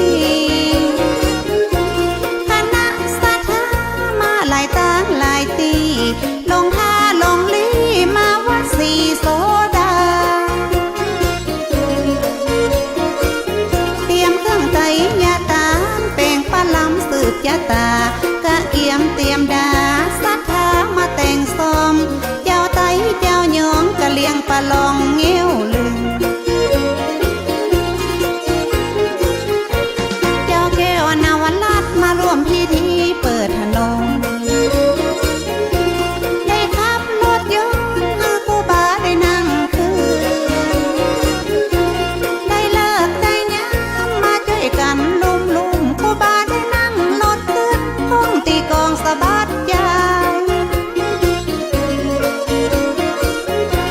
พ่องฟ้อนพ่องเต้นไปเป็นเส้นเป็นสายจนไปถึงบันไดขึ้นพระธาตุว่าอันได้ฉลองคนตางขึ้นดอยสุเทพก่อนนั้นกราบนบพระพุทธพระธรรมพระสงฆ์ขอเป็นมงคลครูบาได้สร้างกลายเป็นทรัพย์ป่าทองห้องโพใหญ่กว้างคุ้มครองเจ้าบ้านได้กราบไหว้บูชาพี่น้องไทยต่างชาติต่างศาสนาไหว้ปาละมีครูบาที่ท่านได้กึศสร้างถนนหนตางขึ้นบนดอยสุเทพ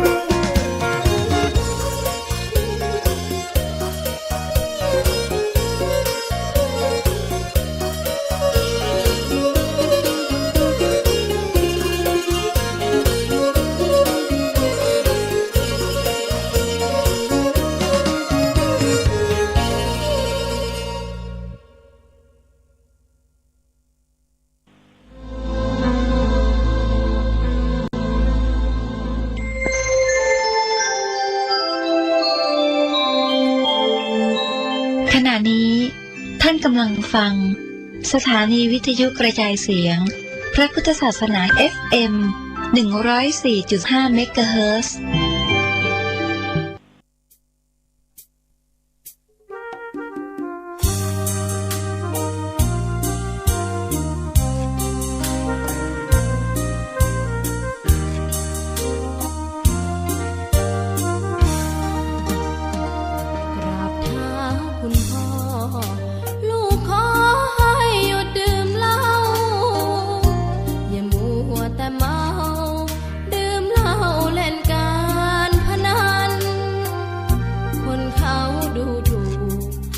ว่าพ่อขี้เกียจทำงาน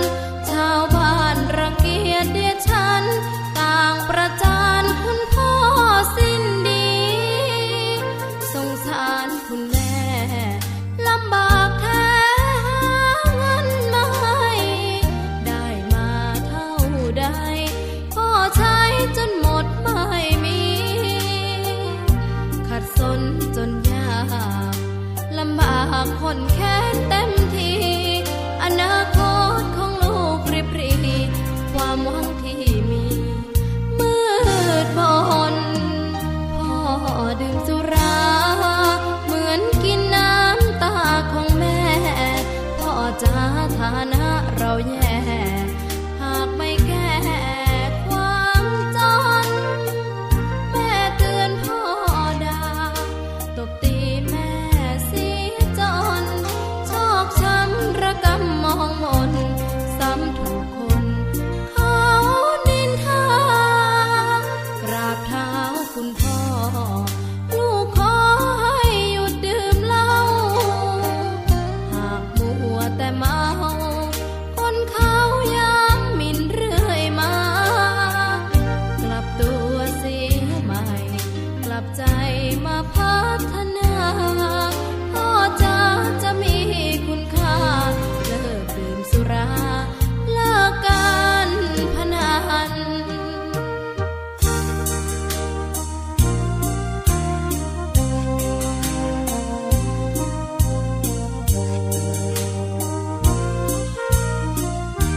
ดื่มสุรา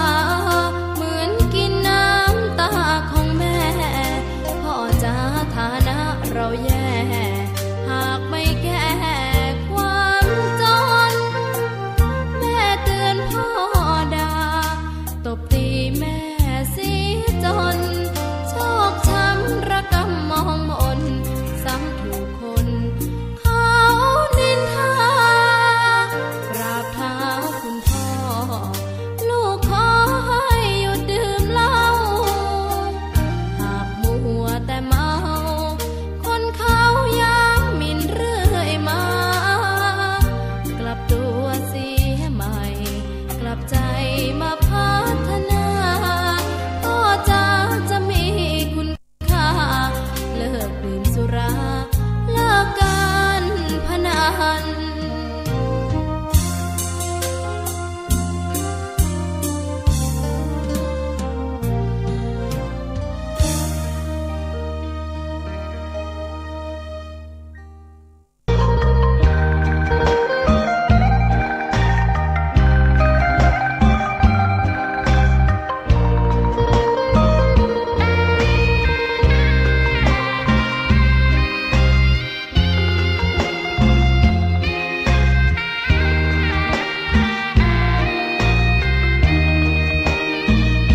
ชะตาฟ้าหรือบารมีชักนำถึงอยู่แสนไกลล้ำพระธรรมไม่มีมองไม่ฟ้าเพียงดินยังทวินฝันไฟเข้าดงขมิ้นเมื่อใดอิ่มอกอิ่มใจเสมอสายทางคนดีใจน้อมอธิษฐานบารมี สิ่งดีที่ได้พบเจอ เห็นชายผ้าเหลืองทุกวันฝันเพ้ออยากบวชจริงละเมอเข้าวัดบ้านคงเป็นบุญที่เคยเป็นทุนสร้างมารักผ้าเหลืองดังว่าปรารถนายึดมั่นอยากบวชทุกทีผ้าเหลืองคืนนี้ผูกพันอยู่ในใจทุกวันใฝ่ฝันถึงผ้าเหลืองกายวาจาใจสัญญาว่าไม่เสื่อมคลายหัวใจมุ่งหมายเนืองไม่มีอะไรมากันหายคนเคลื่อนศรัทธาผ้าเหลืองบวชเป็นเรื่องใหญ่เราวันรอคอยเข้าโบสถ์ได้บวชเสียทีเป็นคนสุขเต็มที่ตามรอยความดีพระพุทธเจ้าไม่ลืมบุญคุณพ่อแม่การุณเลี้ยงเราผ้าเหลืองห่มกายคลายเศร้าพ่อเราแม่เราศรัทธาสุขใจจริงๆเป็นชายแต่หัวใจสิงพูดจริงทำจริงทุกคราทุกคืนทุกวันผ้าเหลืองพันผูกกายาโอ้น้อวาสนาพระธรรมนำพาชีวิต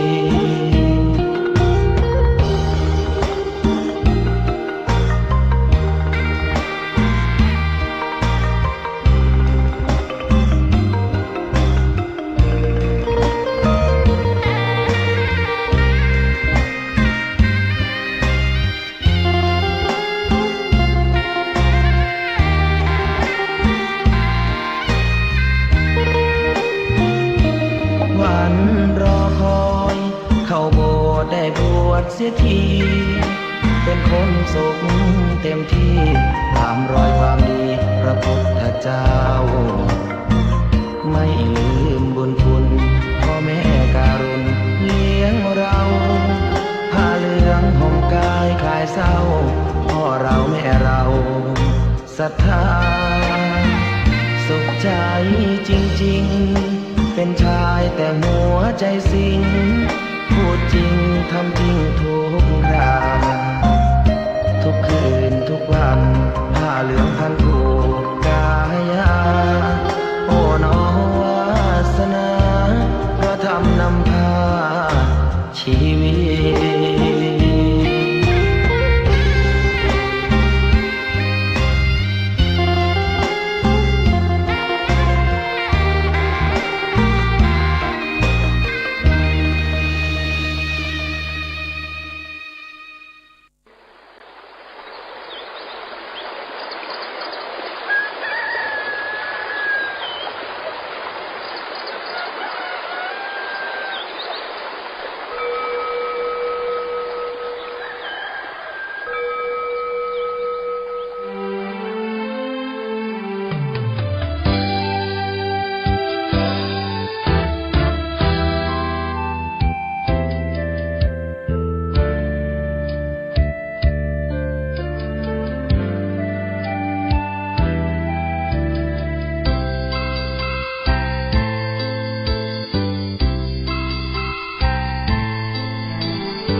ที่ปานน้ำงดงามสูงเด่นรอยธรรมเทระพระเนตรฝากเสียงผ่านสายลมลอยเชิญชวนศรัทธาร่วมบูรณาวัดป่าดงดอยยอดภูนางแก้วยังคอยทอแสงส่องฟ้าอำไพคลื่นธรรมสีขาวพาเราแช่มชื่นเป็นผู้รู้ผู้ตื่นเบิกบานทั้งกายและใจเผยแผ่คำสอนองค์ชินวรขจรกว้างไกลข่าวสารงานบุญที่ใดสื่อออนไลน์ไปถึงญาติโยมพระธาตุเจดีย์สีสองเมืองเปล่งประกายแล้วบนยอดดอยนางแก้วมีโอกาสแวะเวียนไหว้ชมจำลองจากดอยสุเทพดอยทุ่งคู่ธาตุบรมพลังแรงใจญาติโยมร่วมสร้างสมทันบารมีสีขาวคลื่นธรรมนำพาความสุขพระเนรชี้ทางคลายทุกข์เกิดปิติสุขไปทุกทินทีเปิดฟังธรรมะพระจัดรายการหลายคลื่นความร่วมสร้างมหาทานบารมีพระธาตุเจดีย์สีสองเมือง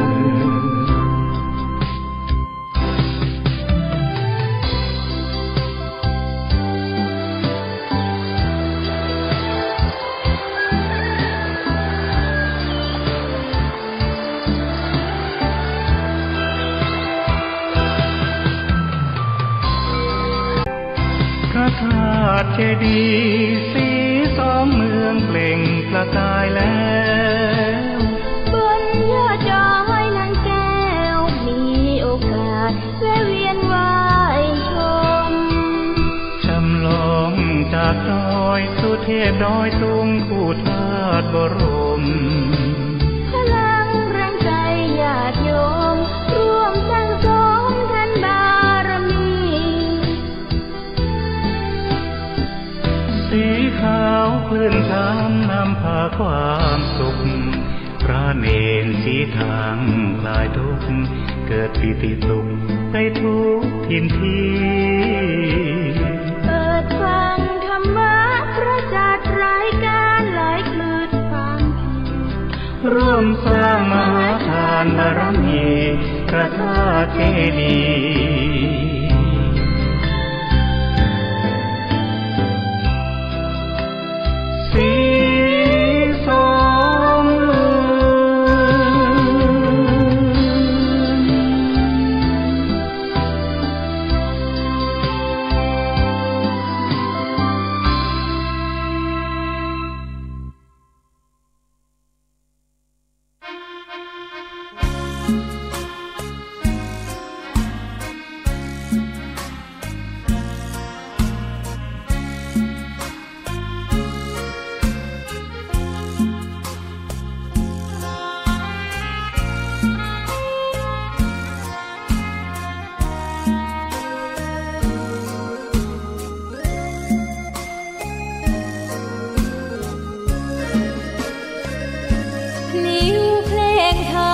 ถูกถ้อยคำเข้าถึงจิตใจฟังรายการวิทยุเสียงใสส่งถึงใจไปสู่ปลายนาสารธรรมน้อมนำองค์พระศาสดาบอกผู้คนทั่วลาหันมาเข้าวัดฟังธรรมคลื่นเสียงนี้เป็นคลื่นธรรมะจากใจส่งถึงบ้านไกลบ้านไกลฟังได้สุขใจล้ำยามดึกดื่นค่ำคืนมีงานต้องทำเป็นคลื่นสารธรรมเน้นย้ำธรรมะเพื่อนใจเสียงคลื่นธรรมบอกหลักธรรมให้คลายความเหงาฟังเสียงธรรมะเบาเบาบอกเล่าถึงคนบ้านไกลสื่อธรรมะบอกลดละระหว่างด้วยใจสื่อไปถึงสวงในเข้าใจหลักธรรมหลักดีพลิ้วเพลงธรรมถูกสัมพันธ์จิตใจร่าเริงฟังสาระธรรมะบันเทิงรื่นเริงในชีวิตยามวันว่างเดินทางไปเยี่ยมสถานีนัดพบกันน้องพี่วันนี้วันดีวันเสาร์สวดมนต์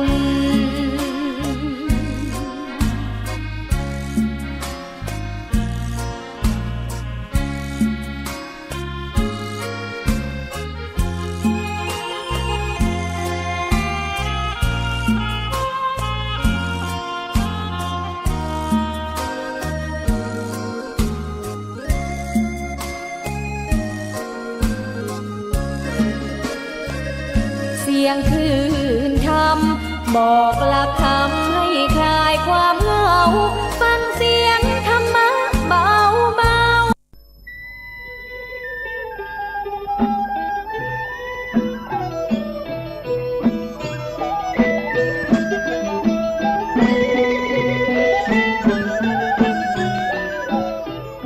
คณะสายทาราขอเสนอวรรณกรรมชิ้นเอกของล้านนาไทย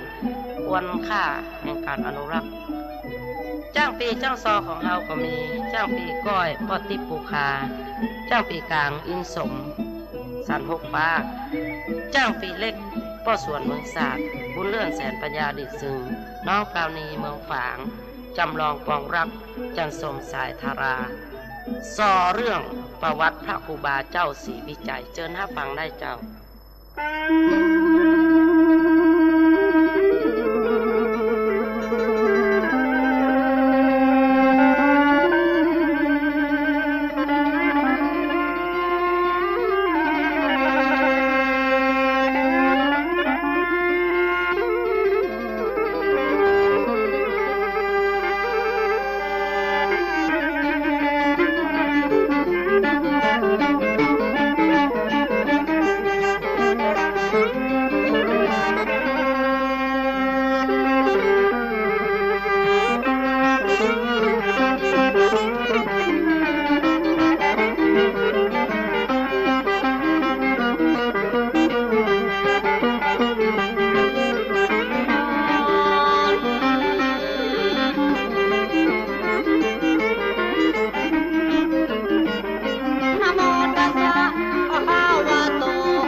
จำลองขอกราบคาลาวะเกี่ยวหลักกันนะก็ตั้งสามประการ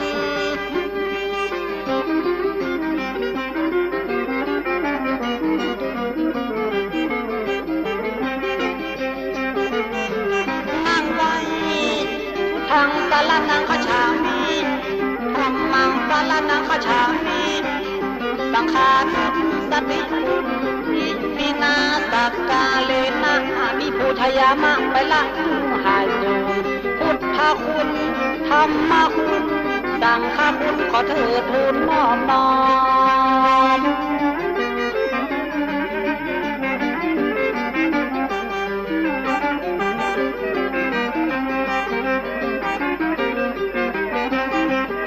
พระพุทธพระธรรมพระสังฆองค์รัตนมงคลเป็นเกียรติไส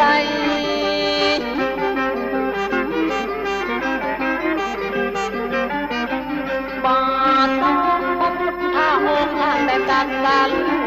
ไปกับเป็นพระอรหันต์มีสาวกติดตามทำและก็เพื่อพระเจ้ามีอุบาสกและอุบาสิกาสืบตามกันมากับเบื้องนานแต่เล่าพระพุทธพระธรรมพระสังฆเจ้ารวมเข้าเป็นเกี่ยวกันเขาเกิดมาเป็นอาญาพุทธขอยังได้มุดยังได้สูญหายนักสัตว์ภายนอกภายในกายว่าจะใจหักดาไปทั่วด้านขอจืดฟังเหมือนกันทุกทานนี่เลยน้องเลยนำ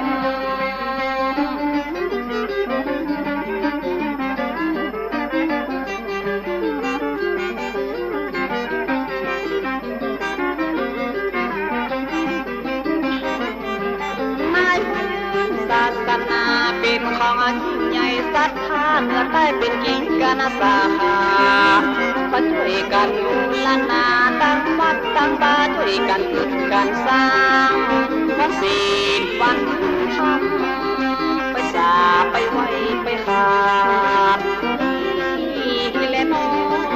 งเลยน้อง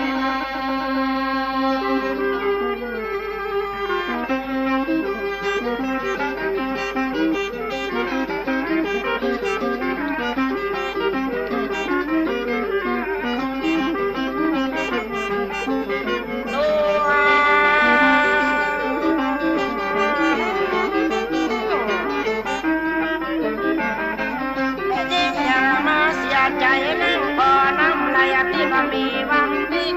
ลึกไปเหมือนดังชีวิตมันอย่างมาคิดเพียแต่ความเป๊ะปัง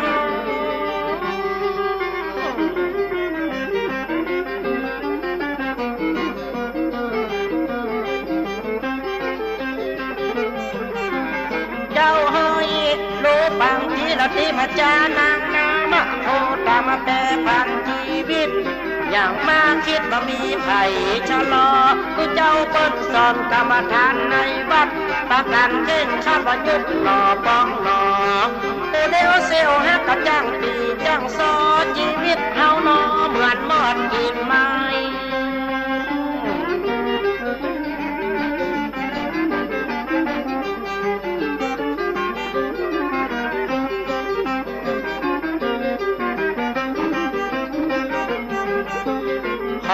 จงพึงสั่งวอนอย่าได้บั่นทอนชีวิตสังขาร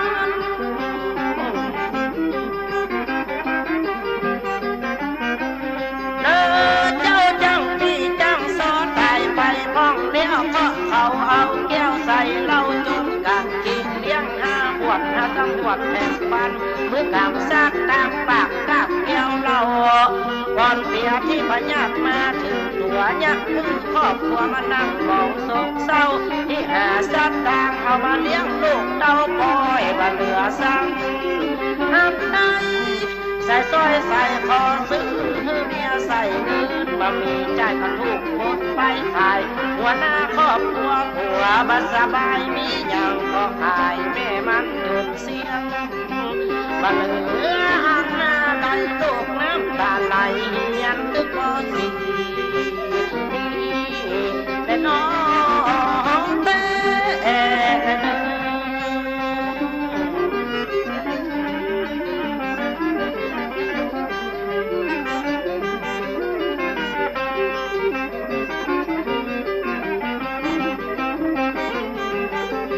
นายมึงจับบางคนแถมซ้ำเร็วไรกินเหล้าเล่นไพ่เงินทองกับเหลือเช่นกินกับเหล้าเข้ากินกับเมือที่เข้าบ้านเมืองเงินมันเหลือทำบุญทำค่าอุเบกขา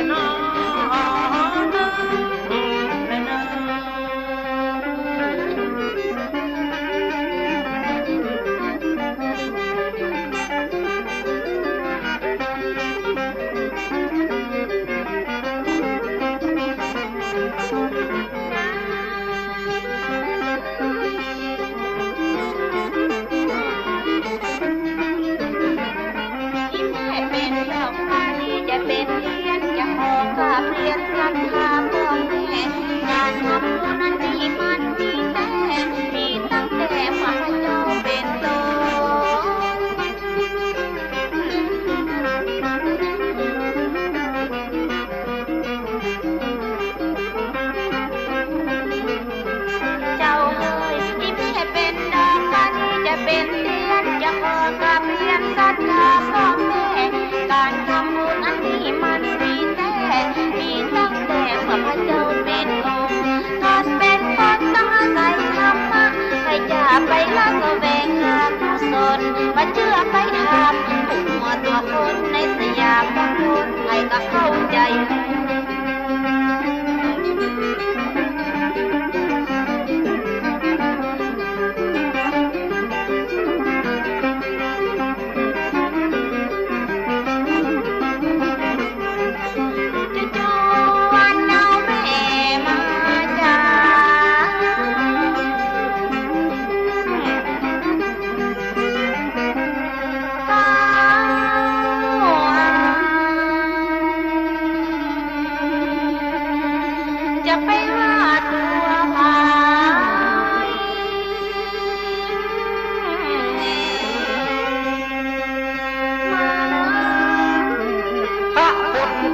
กามาลายน้ำมันบัตรยาของเล่นมันก็เป็นความจริงบอกว่าผัวใจแม่หญิงก็เป็นความจริงปัตตาบาดังก็สืบประเจนและก็สืบประเจนลาเพราะว่าลดพระธรรมดึกดีเจ็ดลำ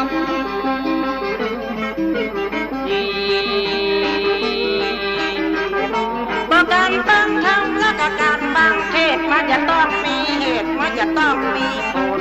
เมื่อเราเกิดออกมาเป็นคนอันเรื่องเหตุผลนี่มันเป็นเรื่องใหญ่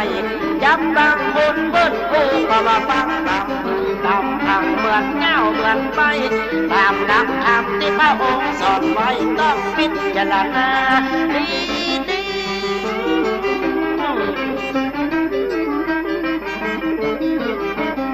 เกิดมาเป็นคนเหตุผลเป็นใหญ่เราจะต้องมีไว้กับตัวกับตนเปิ้ลเป็นคนเอากระเตือเป็นคนจะไปดิ้นรนเอาจนอยู่เบาใจยับบางคนถ้ามันหันแก่ตัวอันไหนเป็นตั้งหัวอันไหนเป็นตั้งตา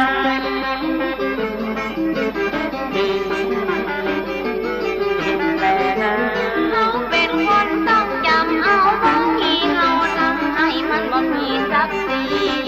เราทำความชั่วหนึ่งทีมันจะลบความดีร้อยครั้งพันครั้งธรรมดาเกิดมาเป็นคนต้องสังคมเอาไว้กว้างๆอยู่วัดกำวัดอยู่บ้านกำบ้านนับศาสนาของเรา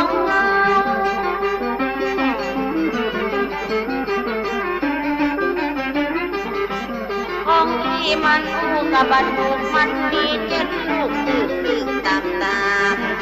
ำกำของลูกท่านทำต้องยืนตั้งยำเฮาจนในเฮามันไว้และก็เฮามันลาสักการะบูชาเฮาดอกไม้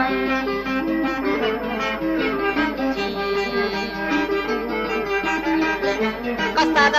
นาเป็นของมาเก่ามันเป็นของเก่าตั้งต้นศาสนาก็ต้องมีปัตตมีว่ามุนลังกศรัทธาจันเอาใจใส่มีแผ่วครูบาอาจารย์บอกว่าบันนะบอกว่าบันไดตั้งแต่มัวเฮาเกิดไงเฮาก็หันได้มาว่า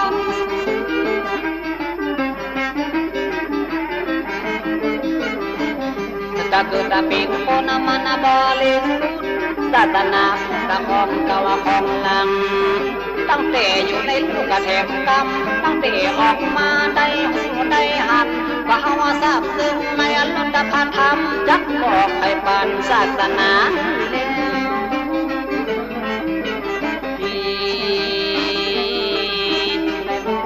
ศาสนาเป็นสอนดีแต่ละว่าแปรคนเฮามันก็ฟังอ่านยังเมื่อสอนตั้งหน้าเอาไปไว้ตั้งหลังเนี่ยคือเปิดดีจังอย่าตึงจองตึงบ้านเปิดภาคสูงเปิดกระสอบญาติถึงทำมากกว่าถึงเปิดกะเอามาเป็นได้คนมันด้านมันของบอกฟังดี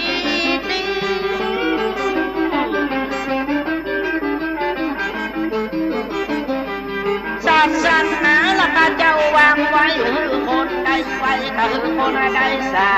มีพระสงฆ์ละมาเต้นกันนะเจ้าศรัทธาเชื่อกันตึงบ้านนะก็คนเฮานี่มันหน้ามันดำวัน บินลังดำหมดลึง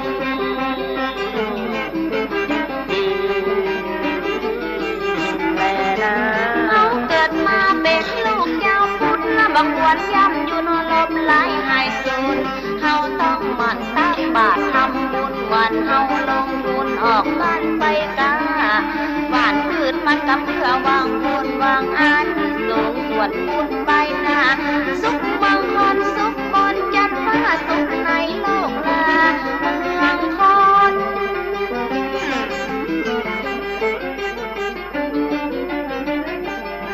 ความสว่างนี้เหลือความมืดเท่าหวานมืดมันก็เพื่อหวังบุญ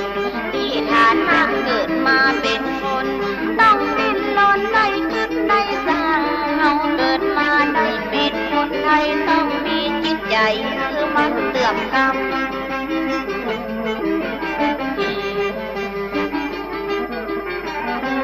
คนต่อไปว่าของคนต่อไปบ้านตาพี่หลายน้องน้ากะบางอ้อมปะสนใจคนเดียวอาจารย์สมัครให้นายเข้าใจตั้งมาตั้งวัด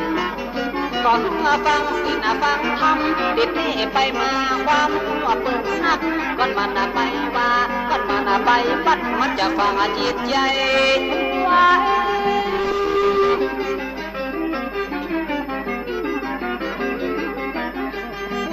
อาจารย์เปิดกระเต็มบันละอันเรื่องมาทำมาคุณครูได้สอน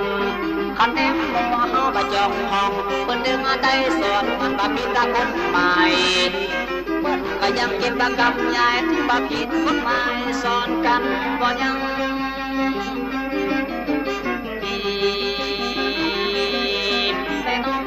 สู้เป็นโลกแล้วก็สู้เป็นเต้าแม่เป็นคนเต้าจะขอสร้างขอสอนเวลาสู้ก็จะรับจะนอนหัวจะล้มหมอนไว้ก็คุณแม่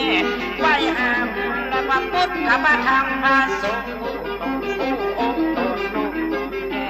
ขอจะไปลืมคุณพ่อคุณแม่ลูกหลานต้องไปโอ้คืน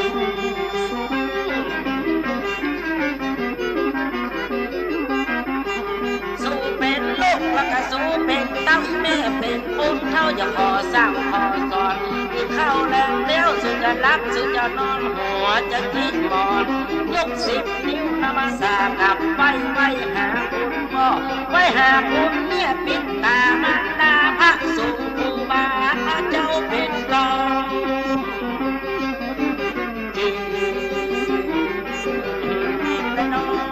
เขาเป็นคนหนุ่มก็มาใจคนเก่าถึงวันนี้เราก็จะชื่อจะจำแม่เขาเป็นคนนำลูกจะจำเอาคำผู้ยังก่อนที่เฮาก็จะรับจันนอนควรพึ่งสั่งก่อนที่จองที่บ้านก็จะไม่เอาจนบ่ยังก่อนที่จะหลับอย่านอน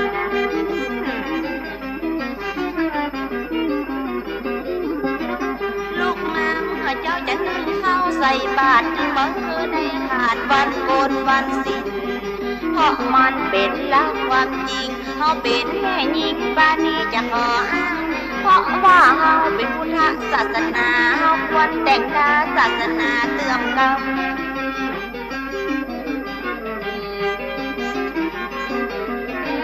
ก็จะรักก็จะนอนคือมันมีความจะได้เลยมาความต้องมันใบมันสาจากที่ไหนพี่บอกมามันสาของเขาว่ามันกาบเวลาก่อนและบก่อนนอนอันนี้มาตึงดีขันนับเขาว่ามันสาหลังเขาว่ามันกาบแล้วปากจะว่าจ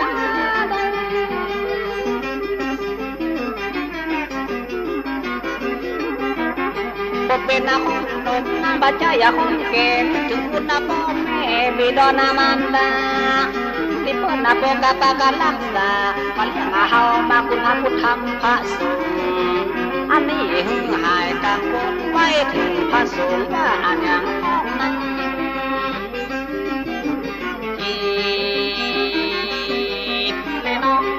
พุทธคุณยังธรรมะคุณยังสังฆะคุณยังต้องว่าถึงวันมันจึงมันจำก่อนพ่อเฮายังมีชีวิตและก็อยู่ด้วยกันมาพิตาม คุณยังก่อนแม่เฮาตายว่าคุณนางว่ามันขอจำลองมันชื่อมันจำพุทธะคุณนางธรรมะคุณยังสังฆคุณยังเป็นต้นเป็นเขาซ้ำป้องแม่ของเขาแก่เท่าอันนี้เป็นเขาเป็นองค์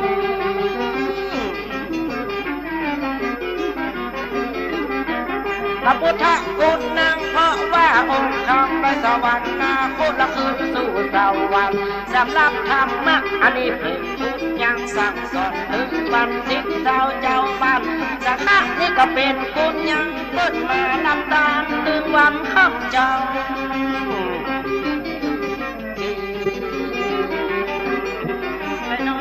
มาพระสงฆ์ถึงมาพระพุทธถึงมาขอย้ำยุดพุทธศาสนาลูกจะมั่นเข้าว่าสักการะพุทธยาคู่ข้องคู่เจ้าตึกคุณพ่อคุณแม่ปิดตาที่เลี้ยงเอามาเพิ่นก็แก่ก็เท่าจะขอไว้ถึงว่าเกินเมื่อเจ้าที่เพิ่นเลี้ยงเฮาใหญ่มา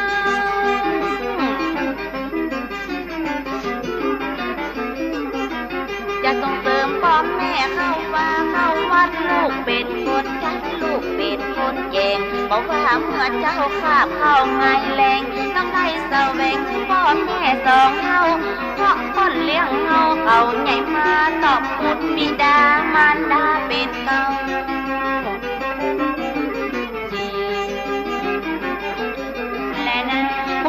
คุณนางธรรมพระคุณนางธรรมพระสังฆังเป็นยังไงกันบักเอ้ยวันลุตพัดธรรม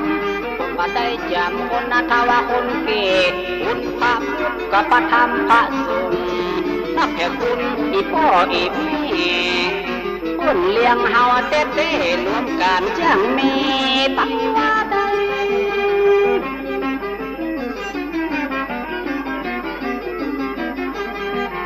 จะถามคุณนะพ่อคุณแม่นับประเดเตมีตัวใดกันคุณพระพุทธพระสงฆ์เทมกรรม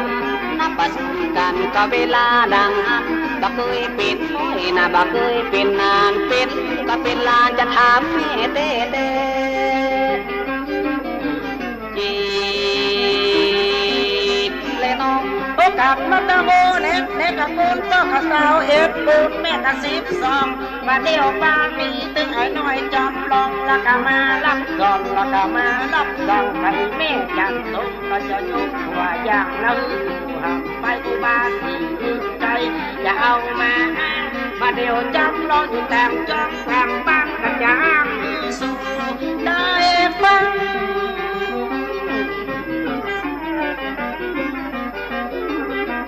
ถ้าเป็นลูกของเฮามาหดลูกหดเจ้าอย่างคุมมาเจ้าแล้วก็สิมีใจละนี่แล้วลอกมันจะต้องใส่ใจ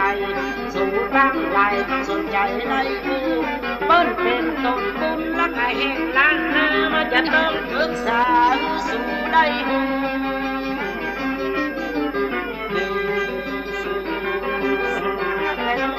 มาชีวิตไทยนักบุญบากเราเช่นคนเท่าในเล่าลือกันส่วนบ้านแต่บ่เคยหันเปิ้นเล่าฟังมาเดิมอ่อนก่อนนั้นแม่จันสุขสายทางลาก็ได้มาปากต่อขอจ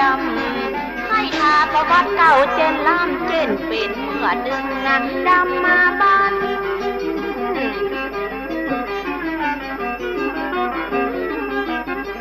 บาสิพิชัยท่านเป็นตนเท่าเป็นตนเท่านักบุญแห่งล้านนาเป็นลูกเต้าเขาก็ไฟก่อสาแต่ป่านนี้เจ้าบ่เคยหันเปิ้นเล่ากันจึงวันแต่เฮาบ่เคยหันเมื่อเดิมอ่อนก่อนนั้น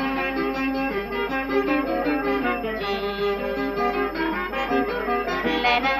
บาสิพิชัยนักบุญนานาเปิ้นด่ากันมาที่เฮาได้เอาไว้ซาบนดอยสูงที่นี่นาที่เปิ้นได้เป่งได้สร้างเป็นเก่าเงามันจะเป็นอย่างใดอีแม่เปิ้นกูกอดย่างเก่าเงาเป็นอย่างใดพ้องนั่นคาบ่ฮู้ไป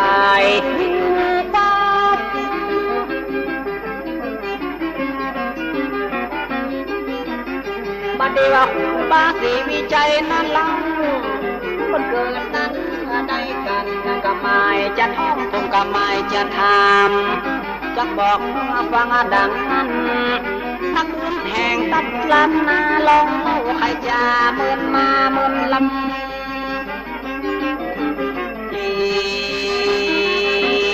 เลยน้องโอ้บาเจ้าและกันสีนี้ใช้เป็นต้นป่าเสดบ้านถือกำเนิดวันที่12 เดือนมิถุนาคมกันดับที่จำลองวันที่12ยามเมื่อเปิ้นเกิดพศ2421กำลังอย่างมาเน็ตถึงจองถึงบ้านคือจำลองจำไว้เป็นอย่างกำเนิด12มีหัวหน้า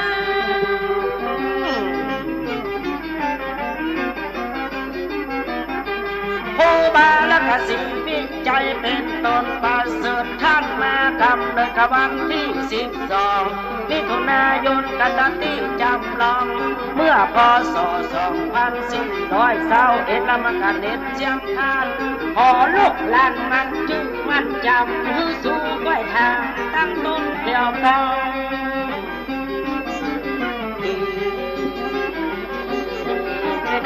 วันที่12 เดือนมิถุนายนพ่อแม่ทุกคนก็ดีอกดีใจได้นับบุญแห่งล้านนาไทยปัจจัยภายในคืออกท่านเจ้าตัดไล่เป็นลูกภายในพ่อแม่ใส่ใจที่เป็นกันเป็นกังก็จะทำจันสมแม่เจ้าพ่อแม่ชื่อยังอันใด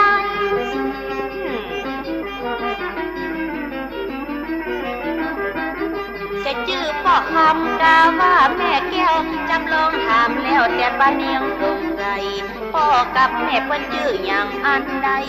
เป็นภายในก็ให้ถามเสียงท่านจะชื่อพ่อแก้วก็ชื่อแม่ตาชื่อแม่มายังหาที่เป็นแม่เก่า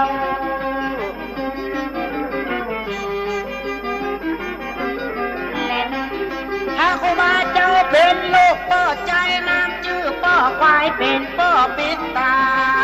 สำหรับแม่เจ้าในเวลามันลาชื่อแม่อุตสาหนำคือกำเนิดน้องเปาลีเต็มอกเต็มใจ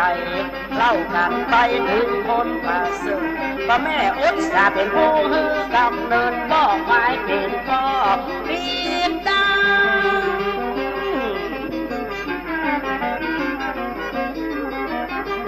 ครูบาเจ้าก็เป็นลูกพ่อใจเป็นลูกพ่อควายกับแม่อุตสาอันนี้ละคนเฮาแถมกาหมู่บ้านลันนาเพื่อกะปากันไฟแม่อุตสากับตึงบอกไว้มีลูกพ่อใจตุกบุญแบบนี้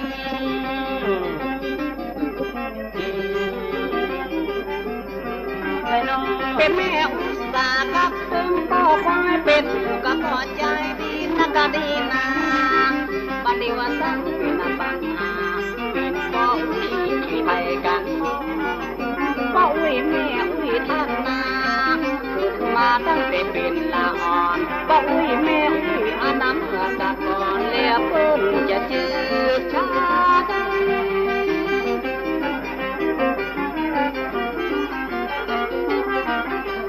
ถามเป้าอุ้ยครูบาศรีวิชัยเมื่อก่อนน้ำเมื่อเดิมเป็นนะก็เป็นนา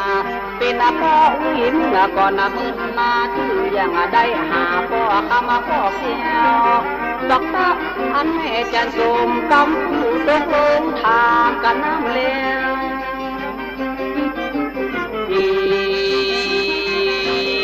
เลยน้องกับพ่อไฟกับแม่อุตสาพ่อแม่บังเกิดเก้าพ่ออุ้ยของเจ้าแล้วก็มีเหมือนกันคือจำลองปานีก้อยถามพ่ออุ้ยแถมกำชื่อว่าพ่ออายวันนี้จันสุขแม่จะอธิบายแม่รับแถมนายน่าจะบอกชนได้พ่ออุ้ยเปิ้นจึงว่าพ่ออายนะสู่ก้อยจำเอาไป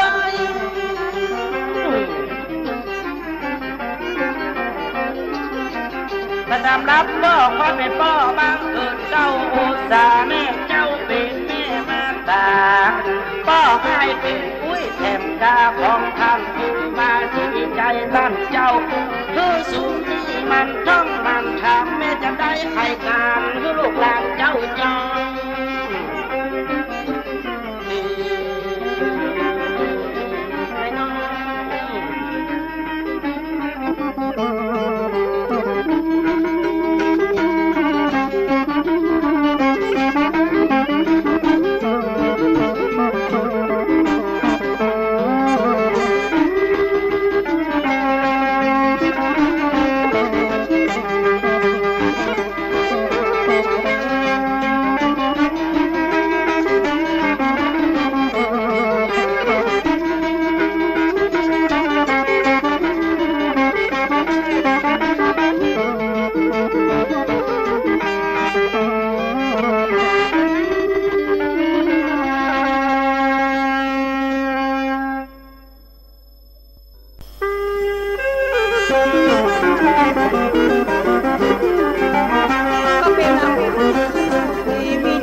เป็นน้ำลูกของพ่อของแม่นับรวมเป็นมีกี่คนนะครับกันผู้มาสีพิชัยเทมกำเป็นคนที่อย่างดังอันนับที่น้องจะเอามารวมกันคนเท่าคนกลางที่คนป้องนั้น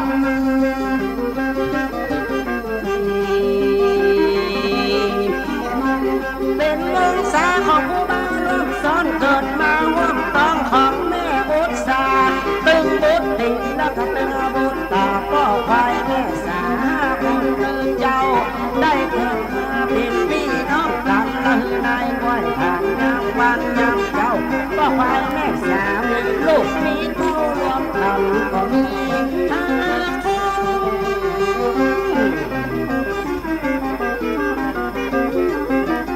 มาสำรับบ่ควายตั้งแม่อุตสาลูกเต้าเกิดมามี5 คนนับกันนับถึงใจแถมกำมาหือนายควายทางกันอย่าบอกมีพี่น้องแม่คนบ่ได้จึงยิ้มถึงใจถามมาเจ้าใจ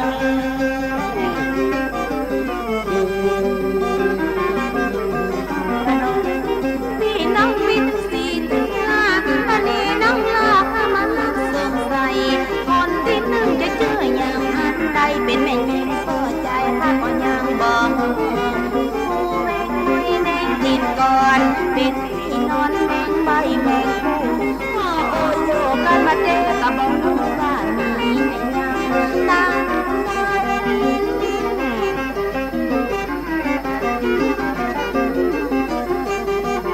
มันน้องคนเต็มบ่อยคนที่หนึ่งคนจะชื่ออายัง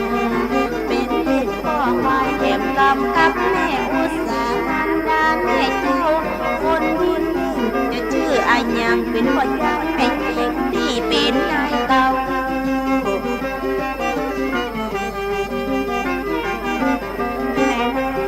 เอามาเตอะกระบาดใจคนอื่นลูกคนที่หนึ่งชื่อว่านายไวที่แม่ดึงมาเต็มอกเต็มใจจึงว่านายไวเป็นคนคนหนึ่งมาเดียวบางทีมันก็ล้นมาถามเอาเป็นลูกเป็นหลานกระบาดใจคนอื่นสำหรับนายไวนี่เป็นคนหนึ่งลูกของแม่สาเมื่อไว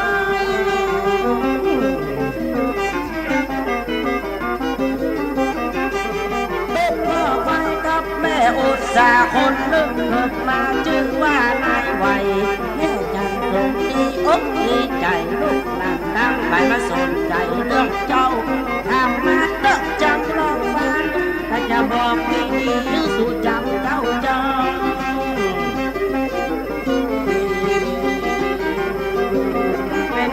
ก่อนมาบาลอนของของพ่อของแม่รวมกันนะเต้5 คนนะบอกไปคนนะที่หนึ่งซ้ำว่านายไวคนที่2จึงพยากันเป็นแม่ยิงกะว่าเป็นพ่อยายมาว่ากำเนิดคนเป็นที่ สองที่สามคนจะชื่ออาจยัง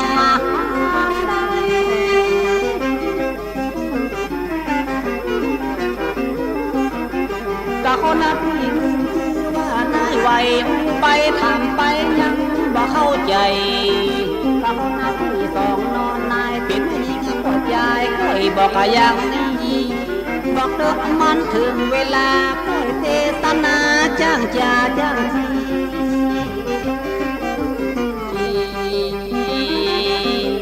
แม่น้องตะคนวันสองก็จะบอกส่งวันชื่อว่านางวันเพ็ญผู้ติดตามผู้มาดูแลก็สักฟังแล้วนายไว้ทำสองนอนเจ้านั่งมักก่อนชื่อว่านางวันเพ็ญลูกแม่ที่ทำสิ่งที่วันน้ำเจ้าลูกแม่สาธุสองนอนเจ้าลาที่ชื่อว่านางอ้วน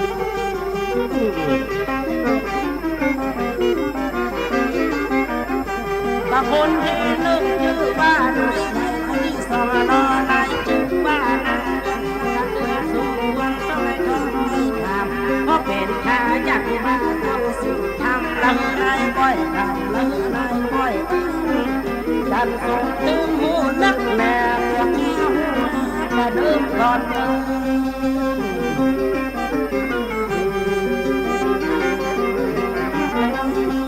ในวัยนั้นเป็นคนที่สองนี่เป็นติดตามชื่อว่านางบวนนี่ก็เต็มตำเป็นลูกหลานพี่น้องเจ้าบ้านอันที่แล้วก็เป็นพี่สาวไปเงี้ยวๆแล้วก็มันเจ็บลำวันที่สามแล้วจะสมแม่จันก็จะชื่ออายังกันเจ้า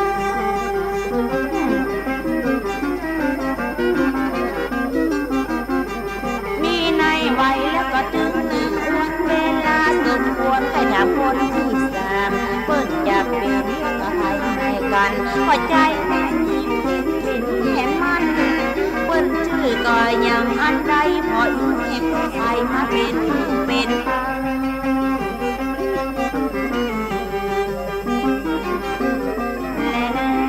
คนที่สามชื่อเด็กชายคนยังหอยังเฮือนก็บ่ส่วนบ่ไหวทำเป็นดักสำคัญนอในก็จะบอกจะใครลูกคือเต้าคนที่สามเมื่อเป็นดาวอ่อนชื่อเด็กชายคนอยู่หออยู่เฮือนพออยู่บัดใด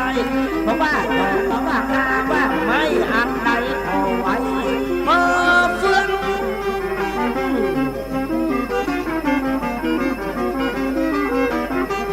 คนที่สามมันยังมาไว้ชื่อว่านายเมืองตั้งหอตั้งเมื่อพอจะลุกจันแล้วโอ้มาเกิดเป็นแนวเป็นแนวอันใดก็จะแนวอันใดก็จะต้องคนที่สามเป็นว่านายเมืองมาว่าหอว่าเมืองจนบ่เมืองเป็น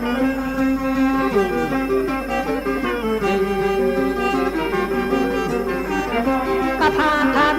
ลงมาว่ากำมืดที่น้องอาเพื่อนลุงมาเกิดดาวร่วมกัน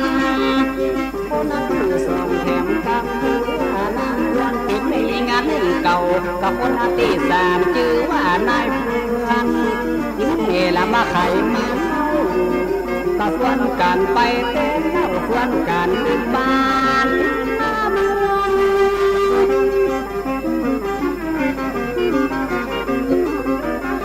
ก็คนที่สามชื่อว่านายเพื่อนตึงหอตึงเมืองก็ว่าเพื่อนเหมือนกันก็คนที่สี่เทมกำเป็นก็ใจดังอันเป็นก็เป็นก็ใจชื่อว่าอย่างใดใครการสักสัง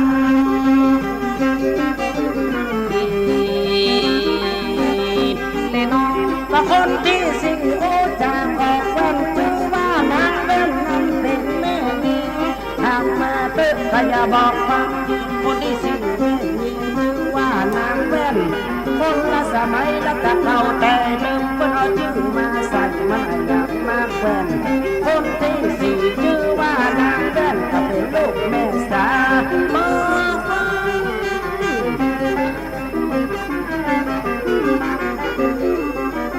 จากคนที่สี่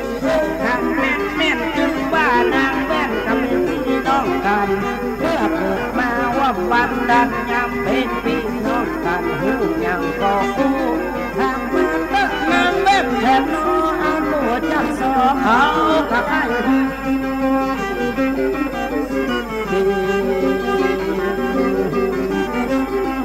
คนสี่จึงว่านางนั้นผู้ยังบอกเป็นงานนั้นเป็นลูกแม่อุตสาห์แอบกับตึงพ่อไปเป็นผู้บังเกิดเก่าคนที่5เราจะชื่ออันยังสังคนมาบัดใจเป็นลูกเขาที่นั่งเป็นลูกเป็นเต้าก็จะชื่ออันยังกัน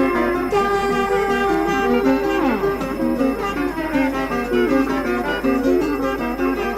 แม่อุตส่าห์กับตึงพ่อควายความสบายในอกในใจลูกแม่ยิงลูกก็ใจก่อนลายคนสุดท้ายจะเชื่ออย่างแม่เจ้า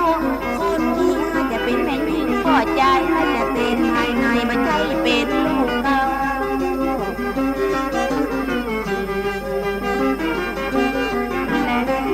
คนที่5ซ้ำเป็นพ่อใจทำบ่ทำนายบรรยุสุขานังบ้าก่อนมาเป็นน้อยพาอันนี้เกิดมาเป็นลูกสุดช่องลองให้น้องกับวันนี้ให้ทำพี่น้องมันมามีความเดือดร้อนคนวัน5เป็นคนสุดท้องชื่อว่าอันก็น้อยท่า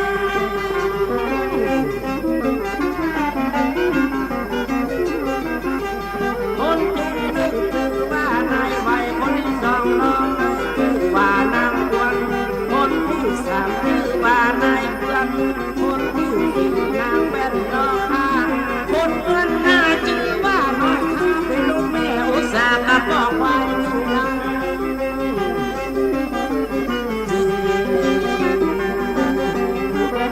มีโอกาสเมื่อวานลงมากันมี5แล้วนาหูปลาแล้วเมื่อนามีใน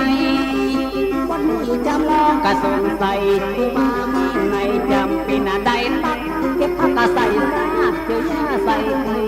กินขับมวยว่าจะโดยไปลักกะปีนาผู้มาสั่งว่าสังกัดผู้มาอันซี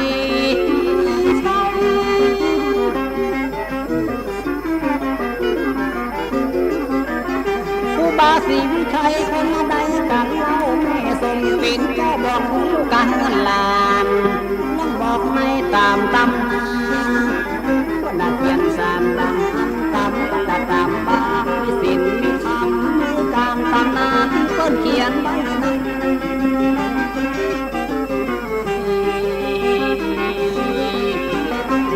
คนเคยหาว่าพ่อน้อยพาสั่งนัดบุญตาไม่มีบุญควงสามชื่อในเสียงตะคอนแม่นางเป็นบุญควงสามเวลาผู้บาเจ้าผู้บาโหทางไปติดถึงมันถึงตาผู้ลืมผู้เก่าคนควงสามเป็นผู้บาเจ้าชื่อเขาชื่อว่า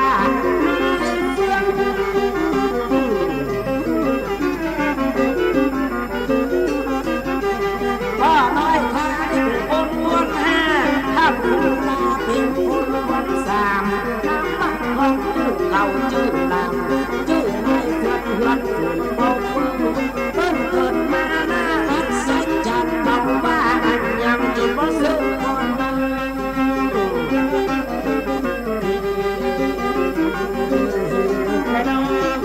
น้อยทานเป็นคนที่5เป็นคนที่3ตามมาได้มาหูมาหัน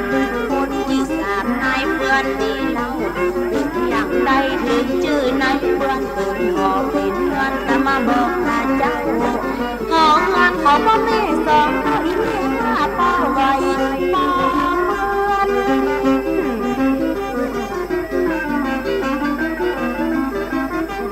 เมื่อนายเพื่อนจะมาเอากำเนิดว่าจะลงมือเกิดเป็นนับนานนาน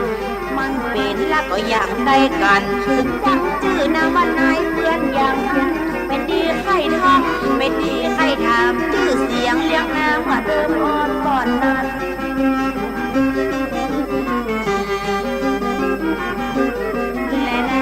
ก็แม่อุตส่าห์เจ็บต้องเมื่อวันที่11 มิถุนายนเป็นคุณฟ้าห้องฟ้าไวมามืดด กับเศร้านอนายยามเมื่ออุตสาแม่เจ้าเจ็บต้องฟ้าผ้าห้องเป็นบ้านเป็นกองคนร้องร้องอยู่ในก็บ่ได้บอกว่าที่ไหนมันดึงดูบอลได้ไฟไม่พอโดนลมดิน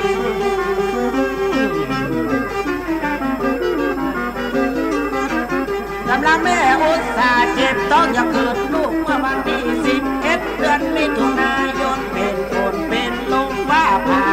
คางเพราะว่าหนตานึกว่าหนตังมามีฝนตกทำเมฆเป็นฟ้าเพื่อนแม่อยู่ก็ไหวมองเพื่อนเลยใส่ชื่อนายเพื่อนเมื่อเกิดมา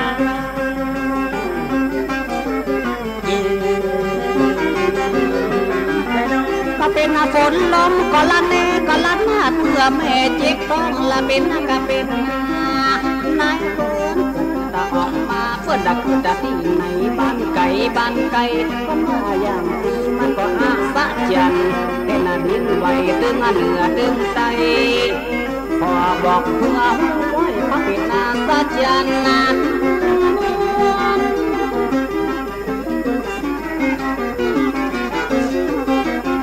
เพราะว่านายเป็นคนป่าที่มาเกิดมันเป็นอาสัจจันเป็นว่าเป็นคนแห่งกรรมก็ไม่ปักวิตาปักวางคนมาเกิดนั้นที่ไหนกันบอกว่าใครปันที่เกิดที่นั้น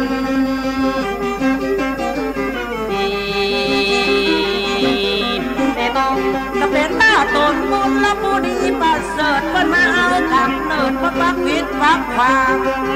บังเอิญวันที่12 มิถุนายนแห่งกรรมเปิ้นเกิดออกมาหน้าหยังมันก็เป่งบอกว่าเป็นลุงนะบอกว่าเป็นคนมันละก็หายละก็มันก็เก่งฟ้าดังบุญมันก็วักก็เป่งวันที่12เกิดมา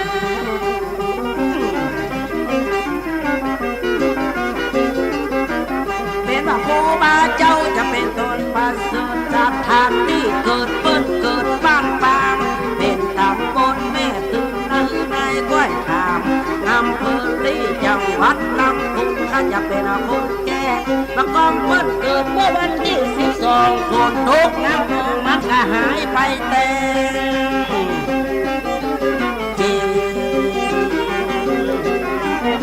วันนั้นครูมาจะลงมาเกิดจะเอากำเนิดแผ่นดินบ่ไว้พ่อแม่เจ็บต้องก็จะตายขึ้นไอ้ยังหันใดหันก็กระบอกเมื่อวันที่11มันกันแม่เป็นเจ้าน้ำตาบ่จะยอดเมื่อนายเพื่อนจะให้ออกแผ่นดินบ่ไว้บ่เพื่อน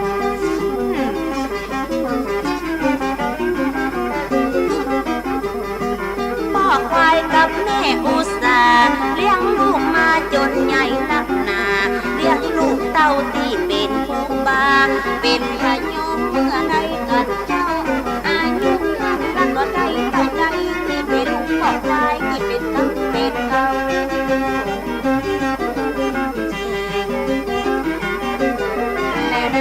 ก็เพราะเปิ้นเกิดถิ่นชนนาบดไก่เมืองไก่บ้านละสมัยเมื่ออันโฮงเฮียนก็ว่ามีจะไปเฮียนในโหนตังก็ว่าดีบ้านเมืองก็ว่ามีตัดตีไฟฟ้าอายุ17ก็ไปเป็นขยมของท่านครูบาเขาเล่ามาหนึ่งโหสับปะไปเฮียนโดยครูบาคำยักษ์ที่ว่าแข่งแค่นอนได้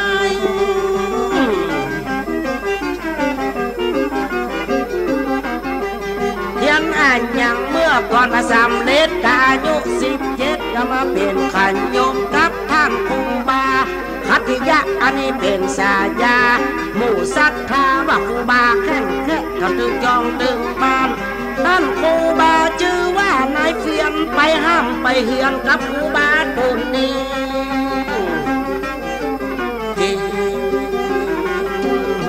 และน้องก็เป็นนะครับก็ยันดีเต้นและ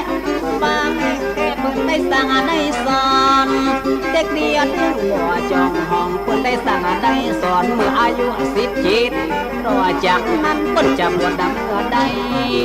อายุใหญ่บ่ใจเป็นเด็กบ่ บ่เดี๋ยวนี้จังได้ผลสำเร็จที่ได้เฮียนศีลเฮียนธรรม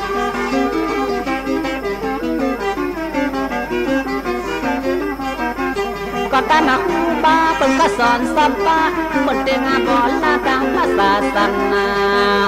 ยันจบอันนำได้หาบวชได้เป็นจริงมันทำปีวันเดือนยามบวชได้กันเป็นตอนนั้น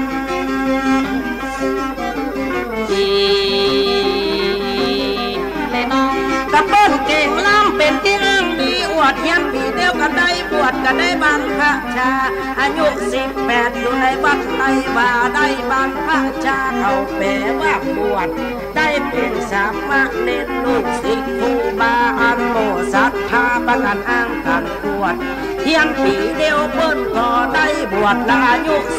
18พอดี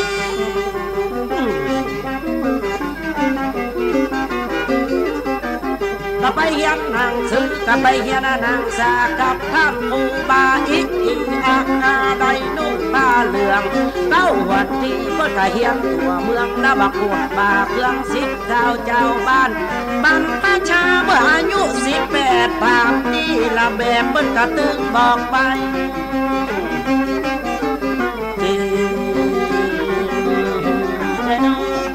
บ้านเจ้านั้นในออกขวดคนนี้อ้างมีขวดกระเป็นมหาเทนลูกพ่อควายได้ไก่เป็นเนนได้ตะได้เก่งลูกเปิ้นก็ได้บวชเมื่ออายุได้18 ปีบุญงามความดีใครก็อ้างก็อวด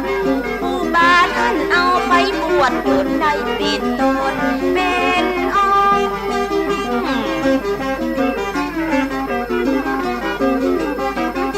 บ่ต้องเฮียนสูตรเฮียนทำได้หมดอุปสมบทอายุเต้าได้กัน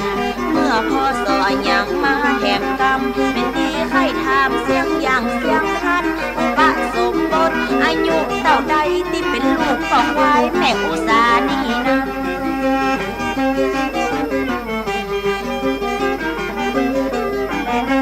อายุ21กับอุปสมบทเป็นตุเจ้าคนหนุ่มคนเฒ่ากับไปไว้ไปสาเมื่อพศ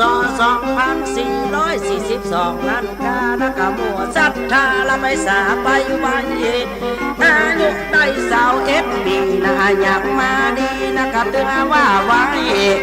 วัดบ้านห้องหัวกับปากันนั่งไปอุปสมบท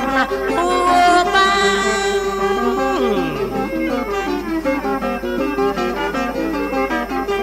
เมื่อพศ2400และก็42อุปสมบทเป็นตุเจ้าอายุ21 ปีวัดบ้านโฮงหลวงและก็ยังมาดี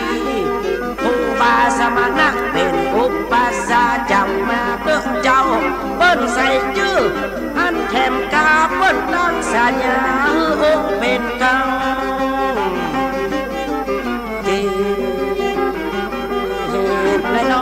เป็นอาเซียนก็ยานามามุดปะสมบทอายุ21 ปี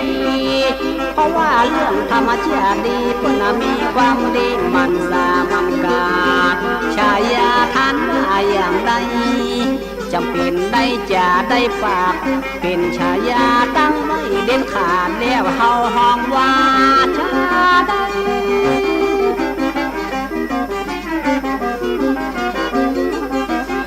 อายุ21ได้อุปสมบทเฮียนมาจนหมดชายานักหนาเพิ่นน่ะได้เป็นผู้มาตั้งแต่นั้นมาได้สากับไว้ตั้งถือชายาว่าอย่างได้กันจักบอกให้ฟังบอกคือผมไว้มันมีคนใจบุญก็มีคนเลื่อมใสวันที่9 พฤษภาคมกตัดนี้นอลายเป็นพศ2400แล้วก็77หักมาสร้างแล้วก็โดยสูตรเด็ดเป็นนักเด็ดมาแล้วก็มีศรัทธาช่วยจนสำเร็จพศ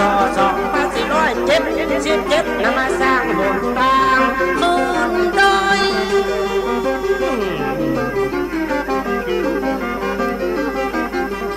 วันที่9 เดือนพฤศจิกายนตรงกับพศ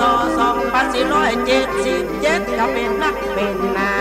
เปิ้นได้รวบรวมนำลักศรัทธามาบุกเบิกหนทางว่าอ่านขอเจ้าเกี้ยวนวรักษ์เจ้าหลวงเชียงใหม่เมื่อเป็นยามุดมาเป็นคนพุทธเอาเลิกก่อนนะ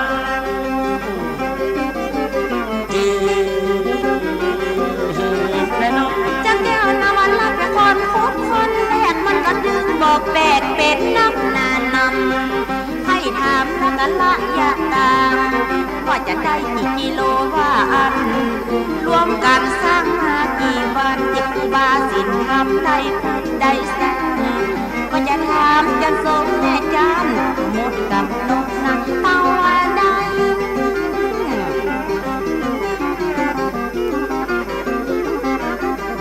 ท่านได้เป็นกับครูบาท่านเจ้าทุกวันนี้เล่าเฮามาไล่หันกันอยู่มาถึงมือถึงวันได้ข้าได้สากลับไปได้สร้างมดไปกี่เดือนมาใจให้มันปณีอย่าถามว่า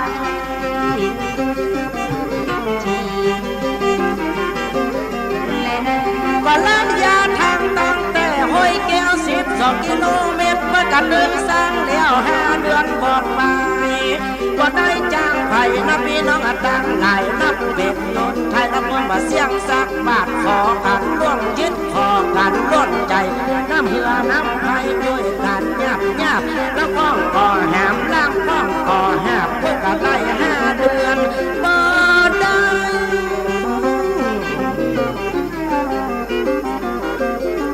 แต่งหนต่างขึ้นดอยสุเทพ12 กิโลเมตรแล้วก็มีเวลา5 เดือนแล้วก็12 วันเสร็จแล้วนักหนามีพี่น้องทำงานศรัทธานำมาช่วยครูบาเรื่องเรื่องครูบาเจ้าสิมีใจให้มาสอนโดยการขออาวสานจบเพียงเท่านี้